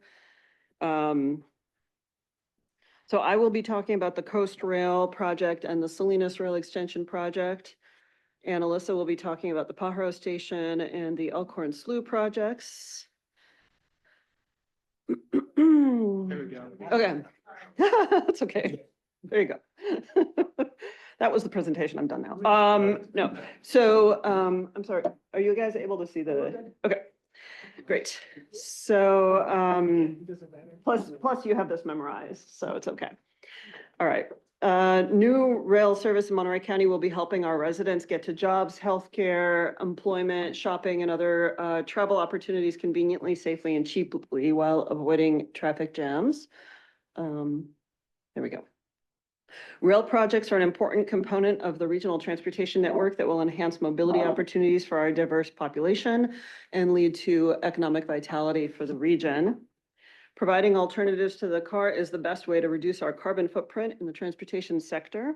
Key to our success in that effort is providing the best possible service that will be used by the most people instead of driving. And we will be providing greater accessibility to the Silicon Valley, San Francisco Bay Area, Sacramento, and the LA Basin for all travelers. We are also expecting the train service to spur mixed use and transit-oriented development around the stations. Okay, it's the down arrow. So this is our existing rail options for the state of California, and especially Monterey County and the Central Coast. And I want to give props to our intern Blythe Wilson for creating our maps that are new here. So if you can see the dark blue line is the Coast Starlight that goes from LA all the way to Seattle and has a station stop in Salinas, 1 train per day. Oh, yes, there's a little laser pointer. So it goes up to Seattle here, goes through the East Bay, stops in San Jose, does not stop at Gilroy currently, stops in Salinas, and then down in San Luis Obispo and down to LA. The green line is the Caltrain line, commuter rail on the peninsula, has over 100 trains a day now between San Jose and San Francisco. 4 of those trains come down as close as Gilroy. So Monterey County resident can take the MST bus number 59 to Gilroy to catch one of those 4 Caltrain trains every weekday. They do not come to Gilroy on the weekends, or go all the way up to San Jose and catch the newly electrified service on the San Francisco to San Jose line. Also in San Jose, we can access the Capitol Corridor line, the pale blue line here that goes to Sacramento. It also has a couple trains to Auburn. The seven daily round trips on the Capitol Corridor every day. Or the yellow line here from San Jose to Stockton is the Altamont Corridor Express, and that's 4 trains per weekday, not weekend service. South from here, the purple line comes as far north as San Luis Obispo with 2 trains per day in San Luis, going all the way down to LA and San Diego. We also can access the Amtrak through-way bus network from the Peninsula or Salinas to get to any of those train networks.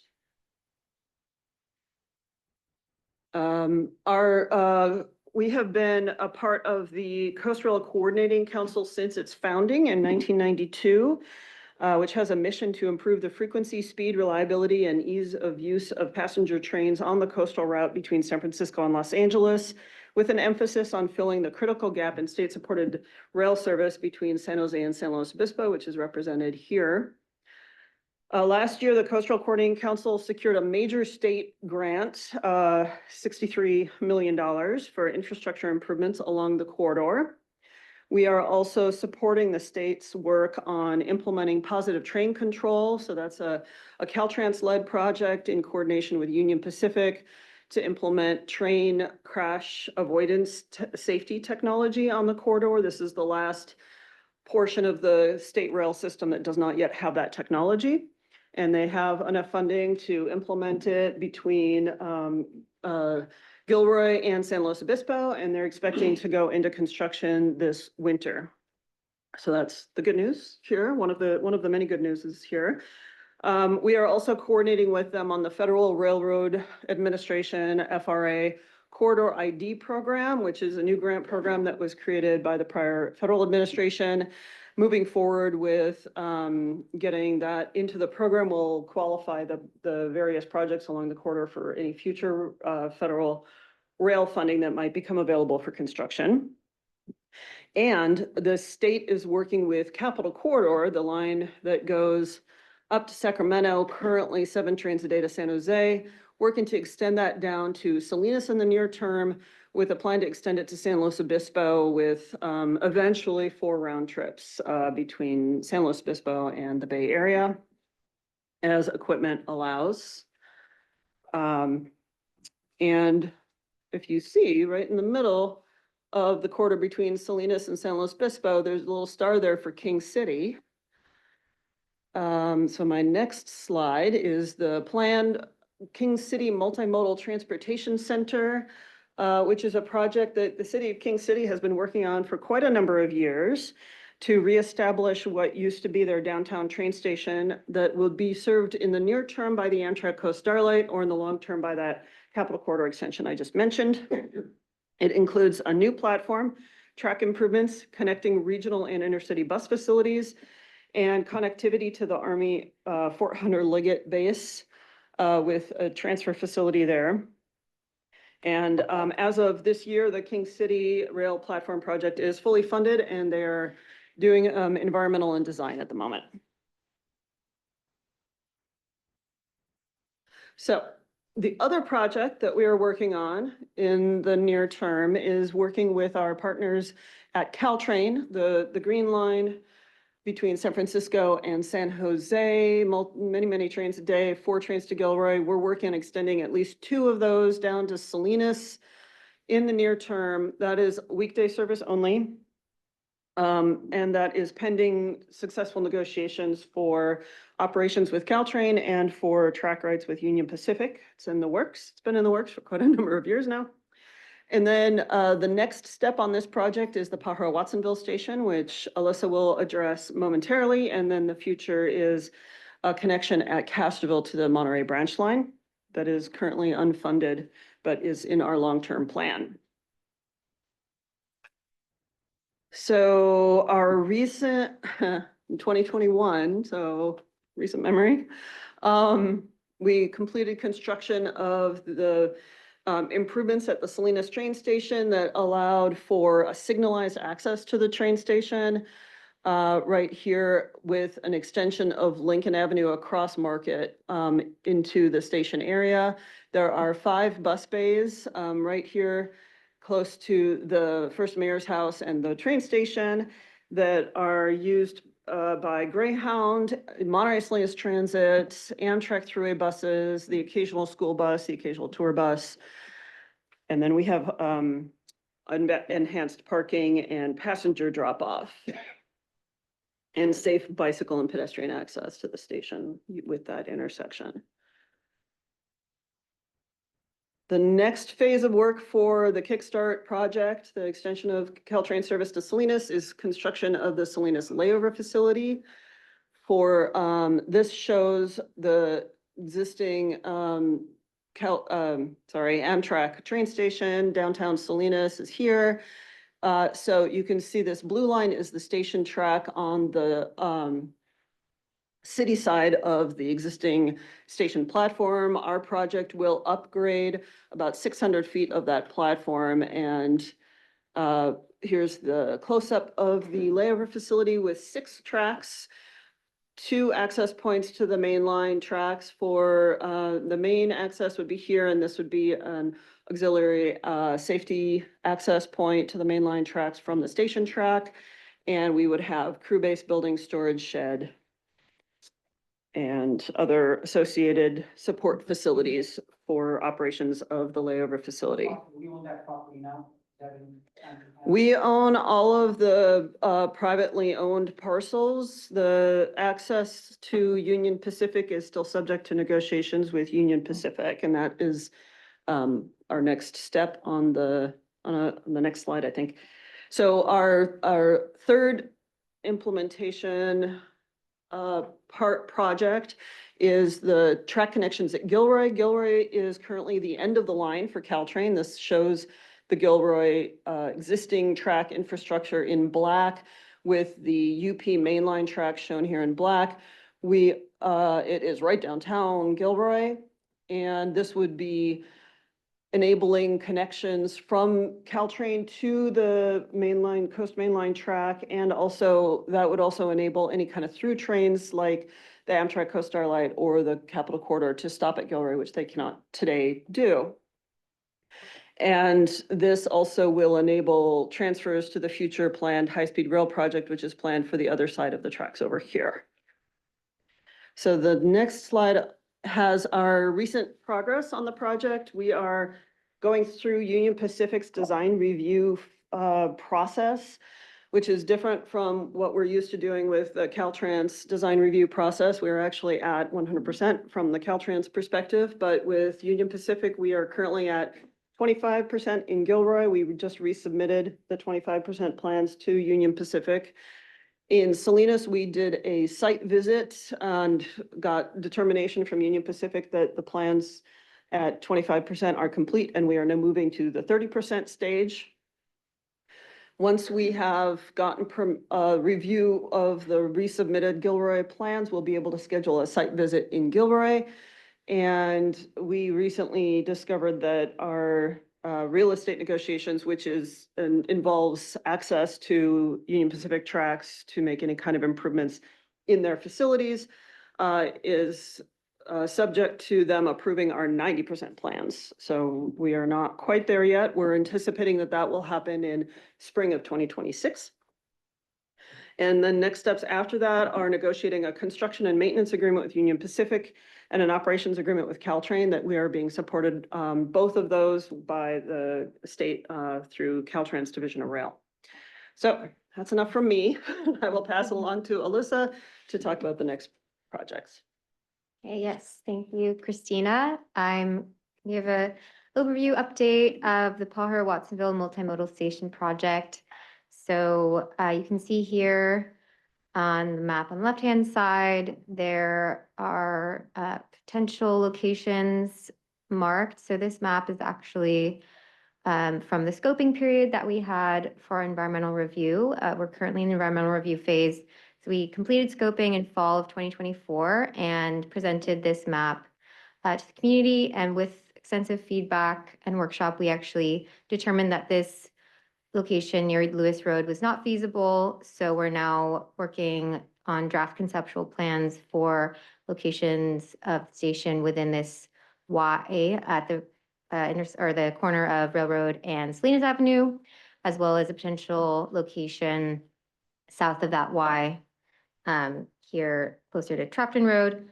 So the station, will include passenger platform, shelters, lighting, as well as the access eventually from 2 and more daily round trips through Salinas, part of the extension that Christina was discussing.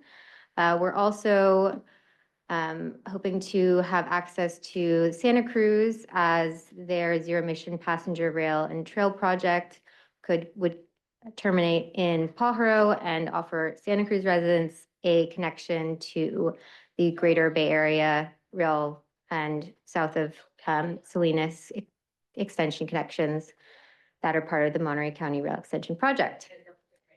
So in terms of the updates and recent progress, I mentioned those draft conceptual plans that our team has been working on.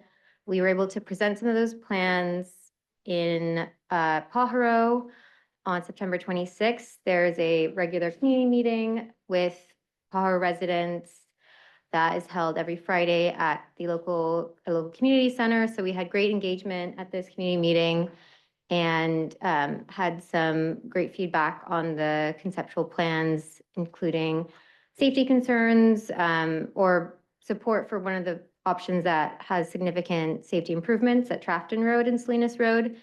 So that was a great experience, and we really heard that the community wants extended, some of those transit-oriented development improvements that Christina mentioned at the beginning of the presentation, and that they are very excited about the project and are in full support of the project moving forward. We're also engaging through Caltrans in the Federal Rail Corridor Identification and Development Program. So that process is ongoing and would further funding and grant opportunities for station costs. And so the tentative schedule for now is environmental review would be wrapping up fall 2026 with NEPA in 2027.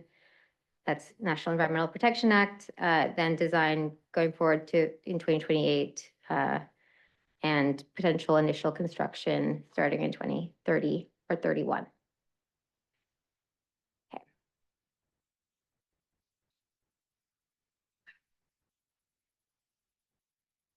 So now I'll talk about another exciting project, which is the Highway 1 Elkhorn Slough Corridor Climate Resiliency Planning and Environmental Linkages Study. It's a bit of a mouthful, but this project is located in Moss Landing in the Elkhorn Slough area. It's 8 miles of highway and 5 miles of rail track that we're studying in the context of adaptation to sea level rise.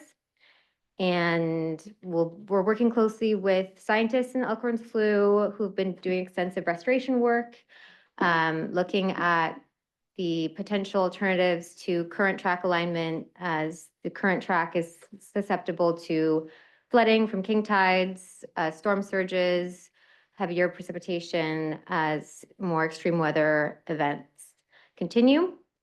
So this current phase, we have a grant to complete a planning and environmental linkage study, which is a unique kind of study that is preparing the project for environmental review, but the focus is really on engaging with partners, planning agencies as stakeholders early in the process so that we can reach consensus with key agencies like the Coastal Commission, like Caltrans, like Union Pacific, so that when we go further in the process, we have robust engagement documented and consensus built so we can save time and money when we go to engineering and construction. And I'll give you a brief update on some of the recent activities. So I mentioned that engagement, we have had 5 steering committee meetings thus far. Some of those steering committee meeting members include Coastal Commission staff, Caltrans, Monterey County. We have staff from, I think I'm blanking, but it's a lot of people. We have staff from the Nature Conservancy and Elkhorn Slough National Estuarine Research Reserve, who are partners on the project. And we've gotten a lot of great engagement feedback on some of this planning and scoping work that we've been doing as we move towards establishing existing conditions and then going into public outreach, which will start in winter of next year, so around February of 2026. We've been developing a draft outreach plan that I will be able to present at the December TAMC board meeting, and have been working through the traffic memo, looking at impacts to capacity on the corridor, as well as establishing existing conditions and basing a lot of that work on previous feasibility work that was completed in 2020, led by AMBAG. So that pretty much wraps up what I have today. I think that's the end of our presentation. So happy to take any questions. All right, thank you for the presentation on those updates. Want to open it up for questions or comments from the board. Let's go to Director Labar. Just one quick comment. The importance of this presentation to me is also, we've heard comments in the past regarding the Monterey Bay Rail. Every one of these projects are an important component to eventually achieving that result, because it takes close partnership working with the state and our federal partners, and especially the Parho, the Castroville studies, the Parho station. Those are the things that will get us to the Monterey Bay Rail and then allow all the residents along Monterey Bay to access the entire state system. And that is key to having an efficient rail system. So I want to very much appreciate the work they both do. So that's it. Thank you. Thank you, Director Labar. Director Church. Just very briefly, if my microphone, yes. Just very briefly, could you give just for the benefit of the board, get a kind of a holistic view of when we're expecting all these projects, including the long-term ones to Monterey? What's the timeline for them when they'd be in operation? Which I know is like predicting the weather a year from now, but. Right. Well, I mean, so we do request that our consultants give us timelines, but the most determinant factor for all of these projects is Union Pacific. And so we have timelines in terms of when our grants expire, but so our current estimation for the initiation of Capital Corridor service to Salinas as the first service that we might see is 2027. If all the agreements can happen by then between Caltrans, Capital Corridor, and Union Pacific. Caltrain is a year or two behind that, 2028, 2029, depending on agreements with Union Pacific and Caltrain, and equipment availability is also a factor for both of those projects. So that's the soonest we could say. For King City, I think they're looking to initiate construction next 2 years from now, I think. 2027? Looking at 29, 30. To complete construction. Yeah. Okay. All right, other directors. Is that close enough to an answer? You, Director Daniels. Could you bring up the map again of all the lines? Existing or Yeah. future? Yeah, not this one. I'm getting there. Got it, sorry. That one, thank you. Mhm. So I really do feel like at this point I should understand this a whole lot better, but I just can't wrap my head around the challenges. I am really trying. But if the Coast Starlight goes all the way to Seattle and it's the blue line that runs through San Jose, what is the Capital Corridor challenge with Union Pacific? Is it another set of tracks we need to use? So Union Pacific owns the tracks that, almost all of the tracks that Coast Starlight runs on. I think it changes ownership down in the Santa Barbara area to BNSF. But they have operating agreements with various entities all around the state. So the Coast Starlight has an agreement for one round trip. They have an agreement with Caltrain to operate 4 round trips to Gilroy. They have an agreement with Capital Corridor to operate 7 trains between Sacramento and San Jose.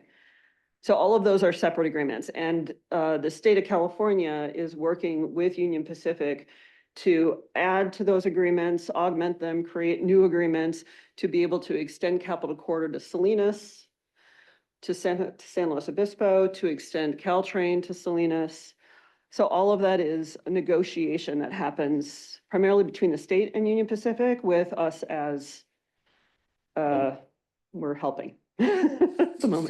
So on that line, Project with our proponents. frequency goals, our speed goals, our reliability goals, I mean, could we do everything we want to do between Salinas and Sacramento and Salinas and San Jose, where you currently would have to jump on a bus, I think, instead of go straight? If you're on that Capital Corridor line, you can't go to Salinas, obviously. There's no extension.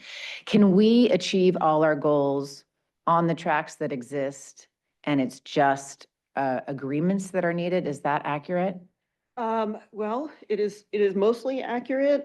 Union Pacific does what they call a capacity analysis review of the track network and evaluates how many freight trains they currently have on the tracks, which currently it's fairly limited, or how much they would like to expand their freight capacity. And then they evaluate where along the corridor there needs to be any kind of sidings, because it's largely single track, this whole corridor. So where there needs to be any kind of siding extensions, and that is part of the negotiation process that I Okay. mentioned before. And then in terms of the state's stated goal of getting the service between San Francisco and Los Angeles by the 2028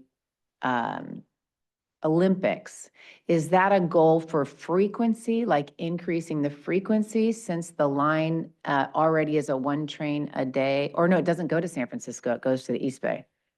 So what is that goal, and how does that play into all of this? That is an excellent question. I don't have an answer for that. Okay, so, but you could 1 time a day take the Coast Starlight. You can go 1 time a day between LA and San Luis Obispo on the Surfliner. You could, I think they have 2 round trips to San Luis Obispo currently. okay, more times. And so I'm just trying to understand, obviously, our Caltrain desire separate, just trying to see how we get to Sacramento and the Bay Area quicker, and it's a negotiation problem. Okay. Well, good luck. If there's anything we can do to help, always let us know. Other directors, Director Lopez. Yeah, I'll be brief. I just want to say thank you for mentioning positive train control. I won't get on a train without it. September 12th at 4:22 PM was the day I lost a dear friend at Chatsworth in that accident. And it sticks with me. And so I always, before I get on any system, check for that.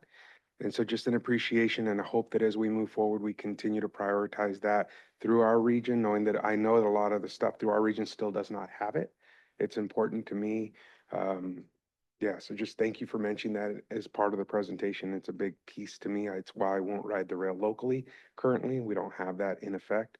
But as we move forward, I hope we can get that done to keep our families safe, because tragedies like that should never happen, especially nowadays. Thank you. I'm very sorry for your loss. The positive train control is federally required for any train line that carries any certain percentage of hazardous materials, which this line does not. And for any line that carries more than 2 passenger round trips, which this line currently does not. So that is the reason why we are the last line in the state to get positive train control. But the state is working really hard to make sure that that happens before we run the next train service. Director Velasquez. Thank you. Thank you. So some of this is exciting, obviously, that we can get on some of these lines and go to LA. But in terms of some of the stations that we have locally, especially in Salinas, what is the signage that's being done, or what signage do we have in order for individuals to be able to go and see that there is this, Coast Star line that takes you to these locations and that you can access? And also some of the outreach that's being done for our local residents to be able to know that this is possible here. I mean, I think still a lot of people, and even I'll say for us in South County, I mean, this is still very vague in terms of the possibilities of rail. So what are we doing in terms of the outreach and the signage in some of these locations, especially in the Salinas location? Yes, well, Salinas is our only train station today, but so the Salinas train station is owned and operated by Amtrak. They have signage there. They are working to upgrade their platform based on an ADA grant they got to make sure that the platform is at the right height, because right now it has not been improved in several decades. So as part of that project, we have asked that they include improved signage, but that is, not our project, so that's why I didn't mention it here, but that's an Amtrak project that we're coordinating with them on to make sure that it's in alignment with our future plans for the platform as well, so that we're not in conflict. Can we request, I know it's not ours, but also is the signage going to be in Spanish or different languages and bilingual as well, given the population that we have in the county? We can make that request. Anyone else? I wanted to put Director Church on the spot because he recently submitted a referral, because we had discussions with former Congressman Sam Farr, the California Visitor Center. I think TAMC staff were all there on looking towards the future of enhancing passenger rail in Salinas come 2027, hopefully. What could the city and the county be doing to enhance, beautify the train station, to make the experience better? And it's not going to happen if we're not intentional, if we don't plan for it. So, Supervisor Church, you want to tell them what the intent of your new ad hoc committee will be? I'm not sure what the intent is going to be. But it was, it's obviously the train station in Salinas is going to be the hub of everything. And it's going to, we have other stations appearing in King City and Pajaro and future elsewhere in Castroville and Monterey. So putting it put this together sort of an ad hoc committee, basically, that would allow some coordination between the city and the county, and not just with perhaps within the Salinas, but whatever potential economic development and tourism that could be pulled down here into being at this point. I think it's going to be it's kind of a work in progress of where it's going to go at this point, and exactly what it's going to formulate. I think everybody has their own potential opinion on what that might be, but it just seems like a good opportunity that we need to have these two entities sort of working together as this develops, because there's so much potential as we're looking forward for the development of these stations and these lines. And I just think some basic things that are probably not too very costly, better signage, public art that could be brought in there, other enhancements, just like the entry, like, I don't know if it hasn't been, gum and all that, it just, small things that could be done that could just make the experience better for visitors that come through there. All those things add up after a while, but we have to be able to plan as county and city government to, want to make the experience better for visitors as we, as all this work comes to place, hopefully down in a couple of years.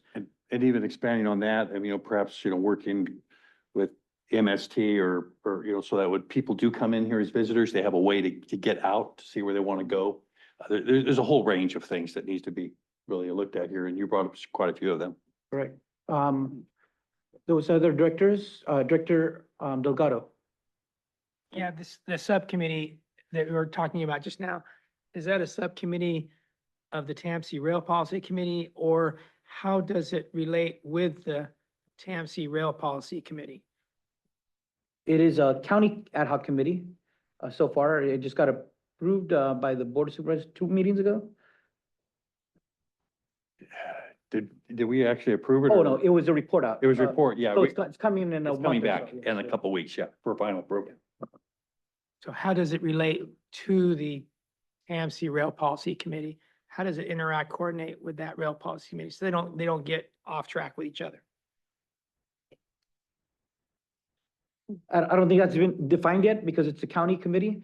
And the intent was to have representatives of the city and the county on it, but we did talk about, collaborating with TAMZ on the efforts because it obviously makes sense with the planning that has been going on for numerous years now. It is a work in progress right now. It hasn't even been approved, but it was a discussion where, I and Supervisor Alejo would be with some of the couple other, the mayor and another council member represents that district. Just talking about that, because that is actually in my district right there too, that area, of about what we could do. And we just felt that we wanted to go and try to begin to formalize something here. And so that's where we moved to an ad hoc committee, which of course isn't too formal, but it's a step in that process. So how we're going to work together on this, that's going to be something that's going to develop and come out at this point. It's still very much in the developing stage. Thank you. But a result of those conversations of people wanting to do more, based on this planning that is happening at TAMC, we'll go to Director Daniels and then Director Velasquez. So just having been part of that conversation, I think the answer though is pretty clear because it was about the physical location of the train station and facilitating the use of the train station. And so it was more about real estate versus train service to and from that station, right? So facilitating when you arrive. And it was, for me, in terms of the comments I made, prompted by going to that very meeting, and somebody was standing outside the station and could not figure out how to get on the bus or take a train, and so, trying to do what we can as a county in terms of the opportunities we have in conjunction with the city of Salinas to facilitate the use and improve the site so it's more functional for the visiting public and for the residents of Salinas and Monterey County. Director Velasquez. Yeah, and I think having been part of that conversation as well and having had a conversation with former Congressman Sam Farr as well, I think it's an opportunity for us as a TAMZ board, also looking at the budget process and looking at opportunities as this board to look at future budget and the allocations that come to this board is what are the opportunities to really look at the budget to increase some of those beautification for that specific project. So I think it does have to do also with this board in future allocations. Exactly, agreed. Executive Director Ma. Yeah, thank you.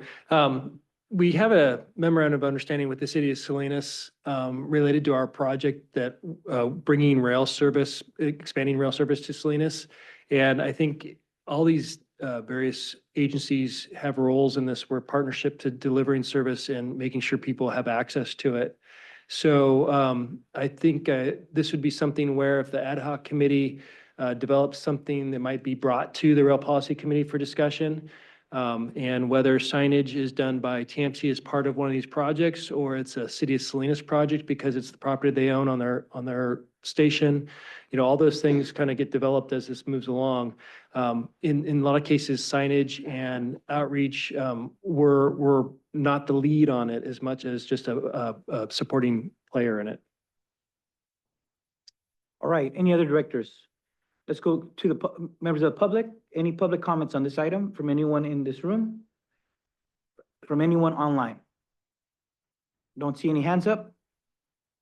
Okay, so if there's no, this was just a report, provide feedback. We've done that. Thank you very much. We could conclude this item. We'll go to now, item number 8, reports from our transportation providers, and we'll go with Caltrans Director's Report and Project Update. Good morning, everyone. Can you hear me? Yes. Okay, great. I was having audio problems earlier. My name is Orchid Monroy Ochoa, and I'm here on behalf of Scott Eads. And Caltrans report, the first item that I have is the SR68 Automatic Traffic Signal Control Pilot Program. Most of the updates that I will be sharing with you would be repetitive just because they've been mentioned throughout the meeting. All of the signal equipment has been ordered and Caltrans crew is scheduled to install cables before equipment arrives. We expect the system to be operational by the end of the year, but we may wait until after the holiday season before we operate the signals in adaptive mode. So that's the update for that one. And then we've mentioned the public meetings for South of Salinas, and between Caltrans and TAMC, we're inviting the community to attend the public meetings to learn more about U.S. South of Salinas Corridor Improvement Project and the South of Salinas Access Management Project. One of the meetings will be this afternoon at 6 p.m. to 7:30 p.m. and it will be located at Chular School Gymnasium. Spanish translation will be available. And the next one will be next Wednesday, October 29th from 3:30 to 6 p.m. And that will be located at the Salinas Agriculture Commissioner's Office. For more information, please reach out. The last item that I have is that it's a reminder that the Sustainable Transportation Planning Grant Call for applications was released in September. The applications are due November 21st, and Caltrans District 5 staff is happy to meet and provide any assistance as you prepare the application in advance of submitting it. I'll send the link of the information in our chat, but feel free to reach out to the team if you have any questions concerning the program. That's all I have.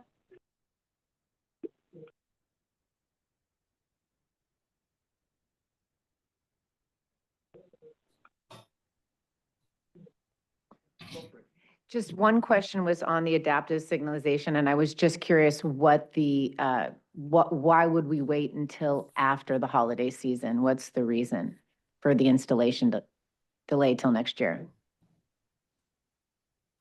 The notes that I have right now is that they're just waiting for after the holiday season just to make sure that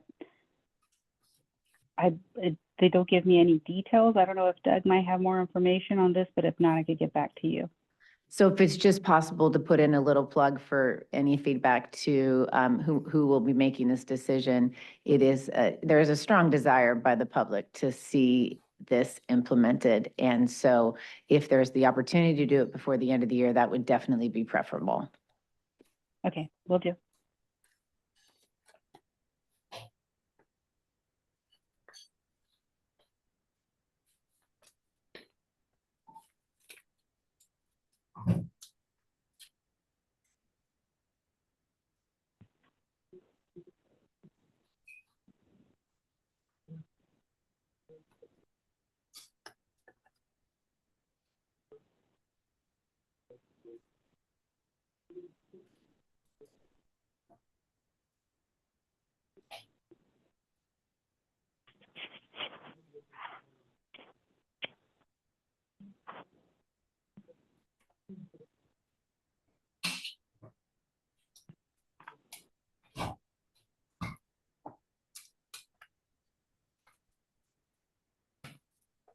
I'm sorry, I'm not able to hear anyone at the board, but I was asked to unmute.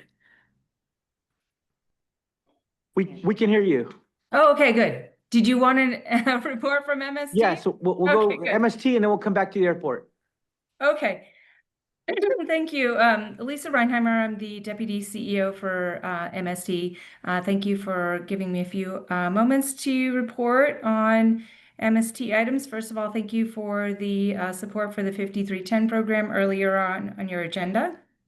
I did want to give a report out on the SURF project and overall construction activities that are happening now and into the near term. Our overall schedule is that we have to be in operation through our FTA grant by March 31st, 2028. Of course, we want to get the construction done before that, but that is our required deadline. And of course, with construction, there are always going to be temporary impacts that are disruptive, that are annoying, and we get complaints about them, and that's totally understandable. So people can call us and leave a message about their concerns or complaints at 831-387-3500, or they can call or they can email us at surfinfo@mst.org. So right now, what we're doing is we're focusing in on the Palm and Del Monte area in Marina.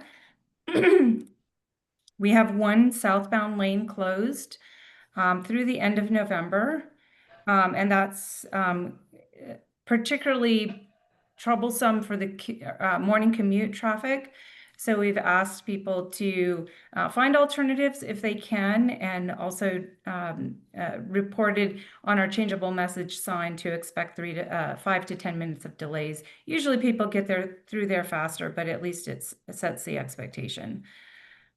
We are fixing a pedestrian crosswalk at Rheindaler in the not too distant future, which will also require a 3 to 5 day lane closure. We will let you know, especially the city of Marina, when that closure is going to happen. It's not in the next 3 weeks, so I can't tell you an exact date yet.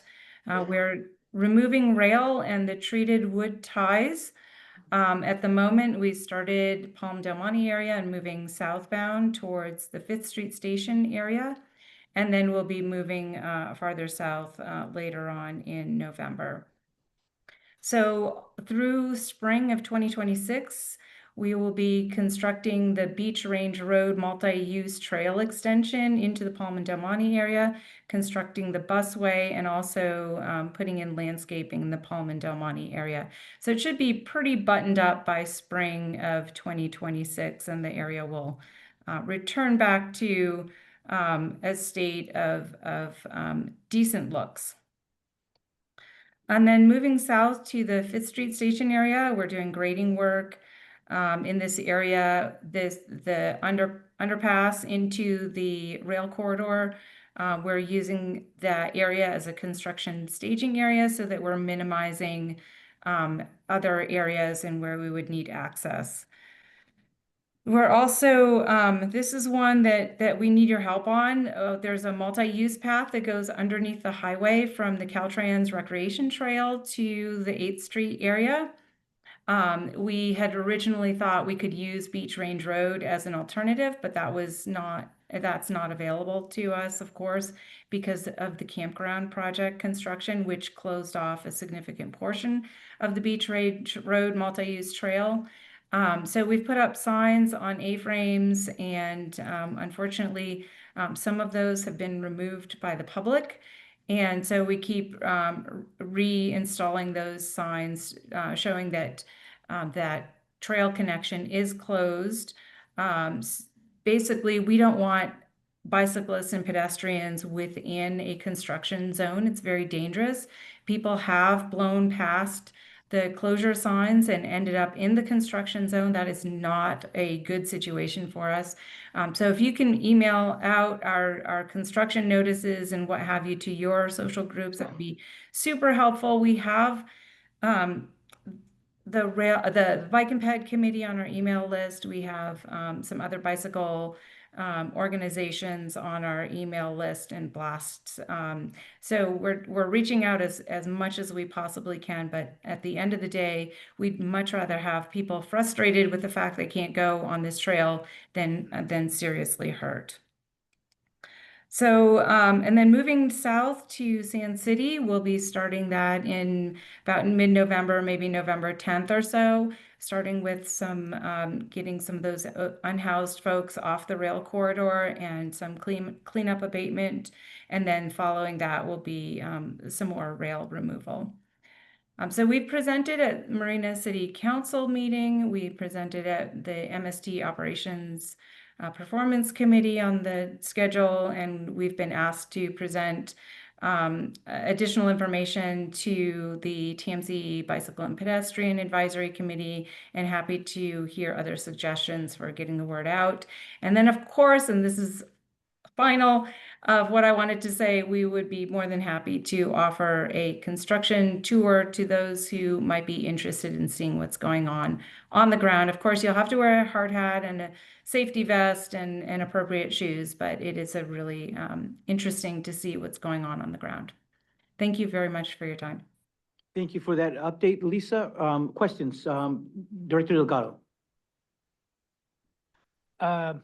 Lisa has been dealing with a lot of complications for, a while, especially since June of 2024. And so I just want to say it's remarkable to see rail being torn up. It's not necessarily what we always want to see, but for the reasons that it's happening, and it's a pretty remarkable sight. So I encourage folks to take a tour. Also, it's remarkable to see $105 million sort of tearing up city area, right in front of a major commuter street in town. Until you see it, you don't really understand what it's going to be like. And when you do see it and the bigness of it, you can understand the complications that are behind the scenes. And I want to say thank you to MST for doing all they can. Nobody's perfect. This is not easy to make all these changes happen on a fluid in a fluid way that they're happening week to week. So I just wish you well, Lisa, and thank you for keeping the communications open. Great. Anyone else on this report? Okay, we're going back to the Monterey Peninsula Airport. Mr. Miller, you're up. I am sorry, I did not hear you earlier. If you I called think it was my name. mic was a problem. I think that's what it was. Sorry about that. Oh, no problem. We have a lot going on at the airport. Tonight, we are having a construction site tours. We've had about 120 plus people already register for that this evening. Tomorrow, we will have a press release talking about new service coming to Monterey Airport. And we hope within the next week or two to be announcing our choice for our new executive director.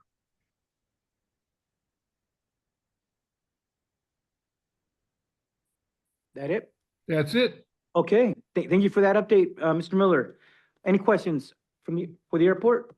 See none, let's go to our last one, Air Resources District. I think we have Dave Frisbee for Mr. Stedman today.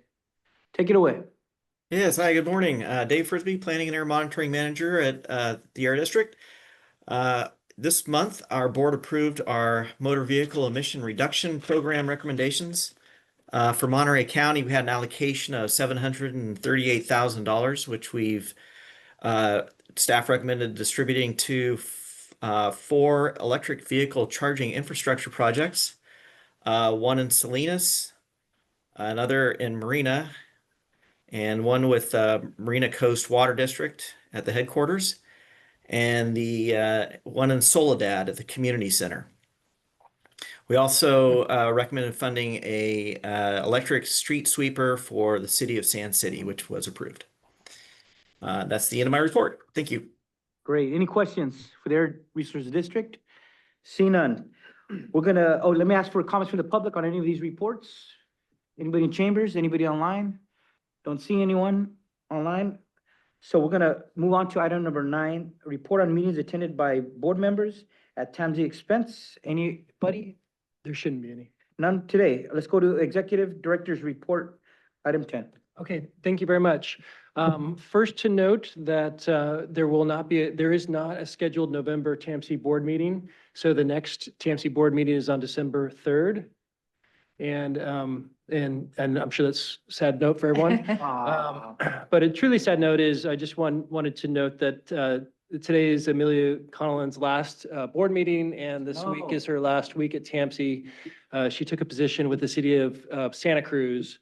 And while she's only been at TAMC for 2 years now, she's actually worked on our Safe Routes to School program since 2018 and has worked on all of the Safe Routes to School plans since the first one in Seaside and Marina.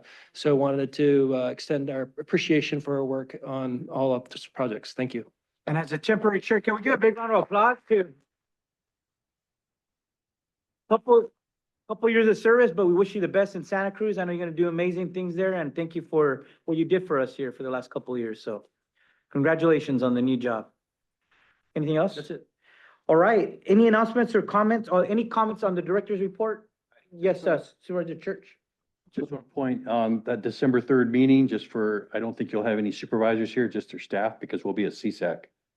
Yes, we have our CSAC annual conference in Santa Clara, so we'll send our staff to sit in for us. Okay, thank you. All right. Thank you for that note. Anyone else? Thanks, Todd. Yeah.